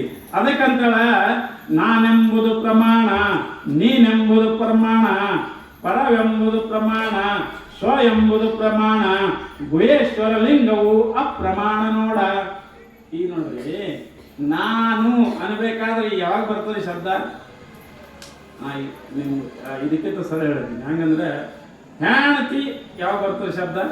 ನಾನು ಹೇಳಿ ನೀವು ಹ್ಯಾಣತಿ ಅನ್ನೋ ಶಬ್ದ ಯಾವಾಗ ಬರ್ತದ? ಲಗ್ನ ವಕ್ರ, ಅದು ಮಗಲಾಗ ಬಂದು ಕೂತ ಗಂಡ ಹಾಕಿದ್ರು ಅವಾಗ ನೀವೇನಂತೀರಿ? ಹ್ಯಾಣತಿ, ಅವ ಗಂಡ ಅನ್ಸ್ಕೊತಾನೆ. ಅಂದ್ರೆ ಹ್ಯಾಣತಿ ಅನ್ನೋ ಶಬ್ದ ಯಾವಾಗ ಬರ್ತದ? ಗಂಡ ಇದ್ದಾಗ ಬರ್ತದ. ಒಂದು ವೇಳೆ ಮದುವೆ ಆಗಿತ್ತಿಲ್ಲ ಅಂದ್ರೆ ಹ್ಯಾಣತಿ ಅನ್ನಂಗಿಲ್ಲ. ಹಂಗ ನಾನು ಅನ್ನೋದು ಯಾವಾಗ ಬರ್ತದ? ಇಬ್ಬರು ಇರ್ಬೇಕು. ನೀನು ಅಂದಕ್ಕೆ ನಾನು ಅರ್ಥ ಅಲ್ಲಕ್ಕೆ ಬರ್ತದ, ಇಲ್ಲಕಂದ್ರೆ ಅನ್ನಕ್ಕೆ ಬರಂಗಿಲ್ಲ. ಈಗ ನೋಡ್ರಿ, ಯಾರು ಹುಡುಗರು ನಿಂತಾವ ತಿಳ್ಕೊಂಡು, ಅವಾಗ ಏನಂದೇವಿ? ಈ ಹುಡುಗನಕ್ಕಿಂತ ಆ ಹುಡುಗ ಭಾಳ ಶಾಣೆ ನೋಡ್ರಿ ಅಂತ ನಾವು ಅಂದೇವ್ ತಿಳ್ಕೊರಿ. ಅಂದ್ರೆ ಈ ಹುಡುಗ ಏನ ಅನ್ನಂಗೈತ್ರಿ? ಇನ್ನೊಮ್ಮೆ ಹೇಳ್ತೀನಿ, ನೀವು ಸ್ವಲ್ಪ ತಲೆ ಕೆಡಿಸ್ಕೊಳ್ಳೋದಿಲ್ಲ. ಈಗ ನಿಮ್ಮ ಮನೆಗೆ ಯಾರೋ ಬಂದಿದ್ರು, ನಿಮ್ಗೆ 2 ಮಕ್ಕಳು, ಅವ್ರು ಕೇಳೋರು ಏನಂತ ಕೇಳೋರು? ಇವು ಮಕ್ಕಳ ಯಾರು? ಇವು ನಮ್ಮ ಮಕ್ಕಳೇ, ಶಾಲೆಗೆ ಹೋಗ್ತಾರೆ. ಹೋಗ್ತಾರೆ, ಇಬ್ರು ಶಾಲೆಗೆ ಹೋಗ್ತಾರೆ. ಆದ್ರೆ ಏನಂದ್ರಿ, ಈ ದೊಡ್ಡ ಹುಡುಗ ಒಂದ್ಸಲ ಶಾಣೆ ಅದನ, ಇವ ದಡ್ಡನ ತಂದಿಲ್ಲ ಅವರು, ಇವ ದೊಡ್ಡ ಹುಡುಗ ಭಾಳ ಶಾಣೆ ಅದನ್ರಿ ಅಂತ. ಅಂದ್ರೆ ಅರ್ಥ ಏನು? ಮಗ ದಡ್ಡನ, ಇನ್ನೊಂದು ಹುಡುಗ ದಡ್ಡನ ಅನ್ನಂಗ ಐತಲ್ಲ. ನಾವು ಬಾಯಿಲಿ ಅಂದಿಲ್ಲ ಹಂಗ, ಅಲ್ಲದಿದ್ದರೂ ಕೂಡ ಒಂದು ಶಬ್ದ ಅಂದಾಗ ಇನ್ನೊಂದು ಶಬ್ದ ತೋರಿಸಿಕೊಡ್ತದ. ದೊಡ್ಡ ಮಗ ಶಾಣೆ ಅಂದ್ರಿ ಅಂದಾಗ ಅಂದ್ರೆ ಅರ್ಥೇನು? ಸಣ್ಣ ಮಗ ದಡ್ಡನ ಅಂದಂಗೈತಿ. ನಾವು ಬಾಯಿಲಿ ಅಂದಿದ್ದೇವೇನು? ದಡ್ಡನ ತಂದಿಲ್ಲ. ದಡ್ಡನ ಅಲ್ಲದಿದ್ದರೂ ಕೂಡ ಹ್ಯಾಂಗ್ ಗೊತ್ತಾಗುತ್ತದೋ ಹಾಗಿಲ್ಲೇನಂತಾರ, ನಾನು ನೀನು ಅನ್ನೋದು ಇದೆಲ್ಲ ಹ್ಯಾಂಗ ರಾಜ? ಇದು ಎಲ್ಲಿ ಇಲ್ಲೋ. ಇವಾಗ ನೀನು ಇದ್ದಿ, ನಾನು ಇದ್ದೀನಿ. ಇನ್ನೊಂದು 20 ವರ್ಷದಾಗ ನೀನು ಇರಲ್ಲ, ನಾನು ಇರಲ್ಲ. ದೇವರು ಮಾತ್ರ ಈಗ ಹೋಗ್ಯಾರಲ್ಲ ಎಲ್ಲ ನಮ್ಮ ಮನೆಯಾಗ, ಎಲ್ಲ ಮುತ್ಯವಾದ ಆಯುವಾದವು ಮೊಮ್ಮಕ್ಕಳು ಅದೆಲ್ಲ ಹೋದ್ರಿಗೆ ಅಲ್ರಿ. ದೇವರ ಹುಟ್ಟಿಸೋದವ್ರಿಗೆ ಸಾಯಿಲಾರ್ರೆ ಹಂಗೆ ಇಟ್ಟಿದ್ದಂದ್ರೆ ಏನಾಗ್ತೈತ್ರಿ? ನಾವು ವಿಚಾರ ಮಾಡೋಣ. ದೇವರು ಯಾಕೆ ಮುಂದೆ ಒಬ್ಬೊಬ್ರಿಗೆ ಹೋಯ್ತಾನೆ? ಯಾಕೆ ದೇವ್ರ ಭಾಷೆ ಅಂದ್ರೆ ಯಾಕೆ ಹೋಯ್ತಾನೆ ಗೊತ್ತದ್ರಿ? ಈಗ ನಮ್ಮ ಮನ್ಯಾಗ ಹುಟ್ಟಿದವ್ರು ಯಾರೂ ಸಾಯಿಲಿಲ್ಲ, ಎಲ್ಲರೂ ಹಂಗೆ ಉಳಿದ್ರ ಊಟಕ್ಕೆ ಸಿಗುತ್ತಿತ್ತು. ನಮಗೆ ಬಡದಾಡ್ತಿದ್ದೇವೆ ಊಟದ ಸಲುವಾಗಿ, ನೀರಿನ ಸಲುವಾಗಿ, ಮಕ್ಕಳಿಗೆ ಜಾಗ ಇರ್ತಿತ್ತು ನಮ್ಗೆ. ಈಗ ನಮ್ಮ ಮುತ್ತೈದರು, ನಮ್ಮ ಆಯ್ದರು ಎಲ್ಲ ಹಿಂದಕ್ಕಿನವ್ರು ಎಲ್ಲ ಹೋಗ್ಯಾರ ಅಂತ ತಿಳ್ಕೊಂಡೆ ನಾವು ಮನ್ಯಾಗ ಕೂತು ಚಾಣಕ್ಯ ನಂಗೆ ಕತೆ ಹೇಳಕತ್ತಿದ್ದೀವಿ. ಮತ್ತು ಅವರು ಇದ್ರಂದ್ರೆ ಹೊಡೆದಾಡ್ತಿದ್ದೇವೆ, ನನಗೆ ಬೇಕು ನಿನಗೆ ಬೇಕು. ಹಂಗೆ ದೇವ್ರು ಏನು ಮಾಡ್ತಾನ? ಒಂದೊಂದು ಹಂಗೆ ಕಳಿಸ್ತಾನ. ಒಂದು ಕಳಿಸ್ತಾನ, ಮತ್ತೊಂದು ಬರ್ತಾರೆ, ಒಂದು ಕಳಿಸ್ತಾನ, ಒಂದು ಮತ್ತೊಂದು ಬರ್ತಾರೆ. ಹಂಗೆ ಇಲ್ಲಿನೂ ಕೂಡ ಅದಕ್ಕೆ ಸಿದ್ದೇಶ್ವರ ಸ್ವಾಮಿಗಳು ಇಲ್ಲದಾರಲ್ಲ ಇವರು ಶರೀರ ಬಿಡುವಾಗ ಒಂದು ವಚನ ಹೇಳ್ಯಾರ. ಅಡೀ ಪೂಜ್ಯ ಸಿದ್ದೇಶ್ವರ ಸ್ವಾಮಿಗಳು ತಾವು ಸಾಯುವುದೊಂದು ಇದು ಬರ್ಸ್ಯಾರ್ರಿ, ಅವರು ಪತ್ರನೇ ಬರ್ಸ್ಯಾರ, ವೀಲ್ಲೆ ಬರ್ಸ್ಯಾರ. ಅವರು ನಾ ತೀರ್ಕೊಂಡು ಕೂಡಲೇ ನನ್ನ ಇದು ಸುಡಬೇಕು, ಮತ್ತೇನು ಮಾಡಬೇಕು, ಇದರ ಬೂದಿಯನ್ನು ಹೊಳೆಯಲ್ಲಿ ಬಿಡಬೇಕು, ಮತ್ತು ನನ್ನ ಸಮಾಧಿ ಕಟ್ಟಬೇಡ್ರಿ, ನನ್ನ ಮೂರ್ತಿ ಸ್ಥಾಪನಾ ಮಾಡಬೇಡ್ರಿ, ಹಿಂಗೆಲ್ಲ ಒಂದು ಕಾಗದ ಬರ್ದಾರ ಅವರು. ಆವಾಗ ಬರ್ದಾಕ ಒಂದು ವಚನ ಅಂದಾರ ಅವರು. ಆ ವಚನ ಕೂಡ ಹೇಳ್ಯಾರ. ಅವ್ರು ಏನು ಹೇಳ್ಯಾರ? ಸತ್ಯವೂ ಅಲ್ಲ, ಅಸತ್ಯವೂ ಅಲ್ಲ, ಸಹಜವೂ ಅಲ್ಲ, ಅಸಹಜವೂ ಅಲ್ಲ, ನಾನು ಅಲ್ಲ, ನೀನು ಅಲ್ಲ, ಇಲ್ಲ ಇಲ್ಲ ಎಂಬುದು ತಾನಿಲ್ಲ, ನಮ್ಮ ಗುಹೇಶ್ವರ ಲಿಂಗವೆಂಬುದು ತಾ ಬಯಲು. ಬೇಕಾದ್ರೆ ಪತ್ರಿಕೆದ ನೋಡ್ರಿ, ಪ್ರಿಂಟ್ ಮಾಡ್ಯಾರ ಈ ವಚನದೊಳಗೆ. ಇದು ಸಿದ್ದೇಶ್ವರ ಸ್ವಾಮಿಗಳು ಕಡೆಗೆ ಹೇಳಿದ ಮಾತಿದು. ಏನಂತಾರ ಅವರು? ಸತ್ಯವೂ ಇಲ್ಲ, ಅಸತ್ಯವೂ ಇಲ್ಲ. ಖರೆ ಅಂತ ನಾವೇನಂತೇವಲ್ಲ ಅದನ್ನು ಇರಂಗಿಲ್ಲ, ಸುಳ್ಳದು ಇದನ್ನು ಅದನ್ನು ಹೋಗ್ತದೆ, ಇದನ್ನು ಹೋಗ್ತದೆ. ಈಗ ನೋಡ್ರಿ, ಗಿಡದಾಗ ಚಲೋ ಹಣ್ಣು ಆಗ್ಯದಂದ್ರೆ ಅದು ಭಾಳ ದಿವಸ ಉಳಿಯಲ್ಲ, ಒಂದು ಕೆಟ್ಟ ಹೋಗದೆ. ಮತ್ತಿನ್ನು ಹಣ್ಣು ಆಗಿಲ್ಲ ಅಂದ್ರೂ ಗಿಡ ಬಾದಾಗಿ ಹೋಗುದೇ. ಎಲ್ಲನೂ ಹೋಗ್ತಾವ. ಸತ್ಯವೂ ಇಲ್ಲ, ಅಸತ್ಯವೂ ಇಲ್ಲ, ನಾನೂ ಇಲ್ಲ, ನೀನೂ ಇಲ್ಲ. ಈಗ ನಾ ಅಂತ ನಾ ಅಂತೀನಿ, ನಾ ಪುರಾಣಿಕ. ಇನ್ನೊಂದು 20 ವರ್ಷ ಬಿಟ್ರ ವಿಜಾಪುರ ಸ್ವಾಮಿಗಳು ಕೈಲಾಸವಾಸಿಯಾಗಿದ್ದಾರೆ, ಮುಗಿದ್ರೆ ಹೌದಿಲ್ಲ. ನಾನು ಅನ್ನೋದು ಹೋಗ್ತು. ಮತ್ತು ನೀವು ಇನ್ನೊಂದು 20 ವರ್ಷ ಬಂದ್ರೆ ನೀವು ಸಿಗ್ತೀರೇನು ಇದ್ರೊಳಗೆ? ಎಲ್ಲರೂ ಹೋಗಿರ್ತೀರಿ ಕೆಲವೊಂದು ಮಂದಿ. ಹಂಗ ನಾನು ನೀನು ಅನ್ನೋದು ಇವು ಎಲ್ಲ ಕೆಲವೊಂದು ದಿವಸ ಅಷ್ಟೇ, ಕೆಲವೊಂದು ವರ್ಷ ಅಷ್ಟೇ. ಮುಂದೆ ಎಲ್ಲ ಹೆಂಗಾಗ್ತವ? ಆ ಮೃತ್ಯುವಿನ ಕಾಲದಲ್ಲಿ ಎಲ್ಲ ಹೋಗ್ತವ. ನಾನು ಅನ್ನೋದಿಲ್ಲ, ನೀನು ಅನ್ನೋದಿಲ್ಲ, ಇಲ್ಲ ಇಲ್ಲ ಎಂಬುದು ತಾನಿಲ್ಲ. ಇಲ್ಲ ಇಲ್ಲ ಅಂತೇವಲ್ಲ, ಇದು ಸಹಿತ ಇರಂಗಿಲ್ಲ. ಗುಹೇಶ್ವರ ಲಿಂಗದಲ್ಲಿ ಎಲ್ಲ ಬಯಲು.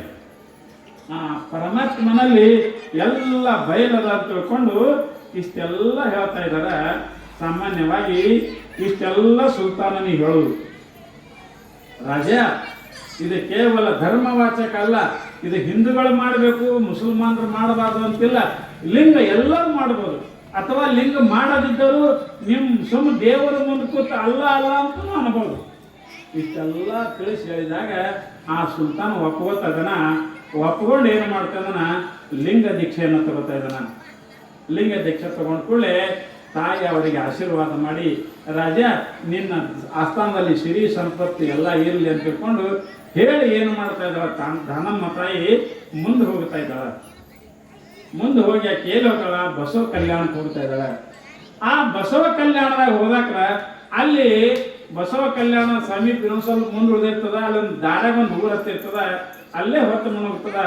ಇಲ್ಲಿ ಇವತ್ತಿಲ್ಲೇ ಮುಖಾಮ್ ಮಾಡಿ ನಾಳೆಗೆ ಹೋಗ್ಬೇಕು ಅಂತ ಹಿಂಗೆ ಅನ್ಕೋತಿರೋದ್ರಾಗ ಏನಾಗ್ತದೆ ಅಂತ ಕೇಳಿದ್ರೆ, ಅಲ್ಲಿ ಒಬ್ಬ ವೇಶ್ಯ ಹಣ ಮಗಳಿರ್ತಾಳ.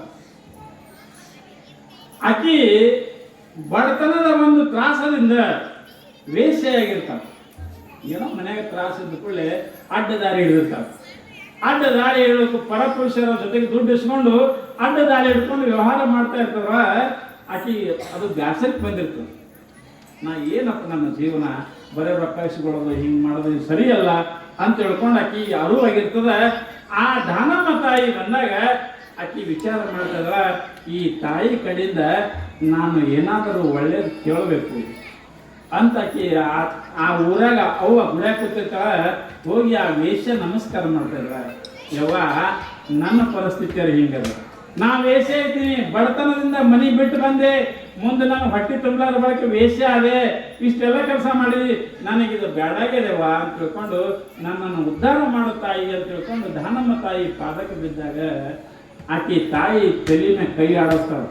ನೋಡ್ರಿ ವೇಶ್ಯ ಹೆಣ್ಮಗಳು, ಯವ್ವ ನೀ ಏನು ಚಿಂತೆ ಮಾಡಬೇಡವ, ನೀ ಹಿಂದೆ ಏನೋ ಮಾಡಿದಿ ಅದೆಲ್ಲ ತಪ್ಪು ಹೋಗಲಕ್ಕ. ಯಾಕಂದ್ರೆ ಬಡತನ ಪರಿಸ್ಥಿತಿಯಲ್ಲಿ ಏನು ಮಾಡಿದಿ, ನೀ ಮಾಡಬೇಕಂತ ಮಾಡಿಲ್ಲ, ಒಂದು ಬಡತನ ಮಾಡ್ಲಿಕ್ಕೆ ಹಚ್ಚದ. ಇನ್ನು ನೀ ಸಾಯುವವರೆಗೆ ನೀ ಬಡತನದಾಗ ಉಳಿಬೇಡ, ನಿನಗೆ ಸಂಪತ್ತು ಕೊಡ್ತೀನಿ ಅಂತ ತಿಳ್ಕೊಂಡು ತಾಯಿ ಏನು ಮಾಡ್ತಾಳ, ಆ ಆಕಿನ ಉಡೇದೊಳಗೆ ಸುವರ್ಣದ ರತ್ನಗಳನ್ನು ಹಾಕ್ತಾ ಇದ್ದಾಳ ದಾನಮ್ಮ ತಾಯಿ. ಬಂಗಾರವನ್ನು ಆಕಿನ ಉಳೆದಾಗ ಹಾಕ್ತಾ ಇದ್ದಾಳ.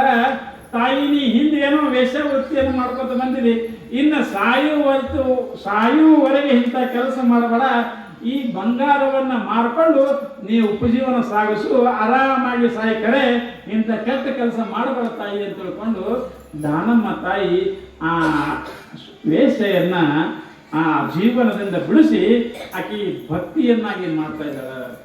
ಮುಂದೆ ತಾಯಿ ಆಕಿ ನಮಸ್ಕಾರ ಮಾಡಿ ಆ ಬಂಗಾರವನ್ನು ತಗೊಂಡು ಆಕಿ ಉಪಜೀವನ ಮಾಡ್ಕೋತ ಆ ವೃತ್ತಿಯನ್ನ ಬಿಟ್ಟು, ಆ ವೇಷ ವೃತ್ತಿಕೆಯನ್ನು ಬಿಟ್ಟು ಮುಂದಕ್ಕೆ ಏನಾದ್ರು ಮಹಾಶರಣಮಾಗಿ ಕೊನೆಗೆ ದೇಹ ಬಿಡ್ತಾ ಇದ್ದಾಳೆ ಆ ವೇಷ ಒಂದು ತಾಯಿಯ ಕರುಣೆಯಿಂದ.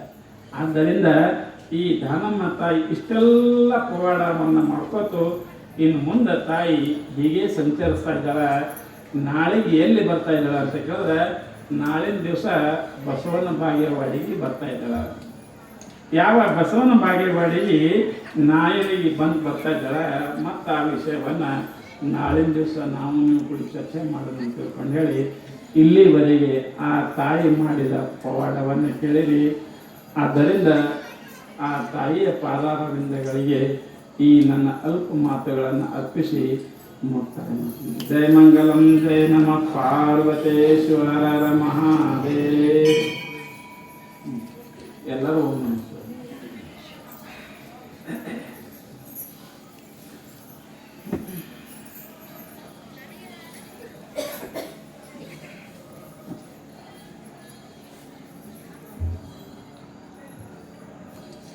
ಓಂ ನಮಃ ಶಿವಾಯ. ಓಂ ನಮಃ ಶಿವಾಯ. ಓಂ ನಮಃ ಶಿವಾಯ.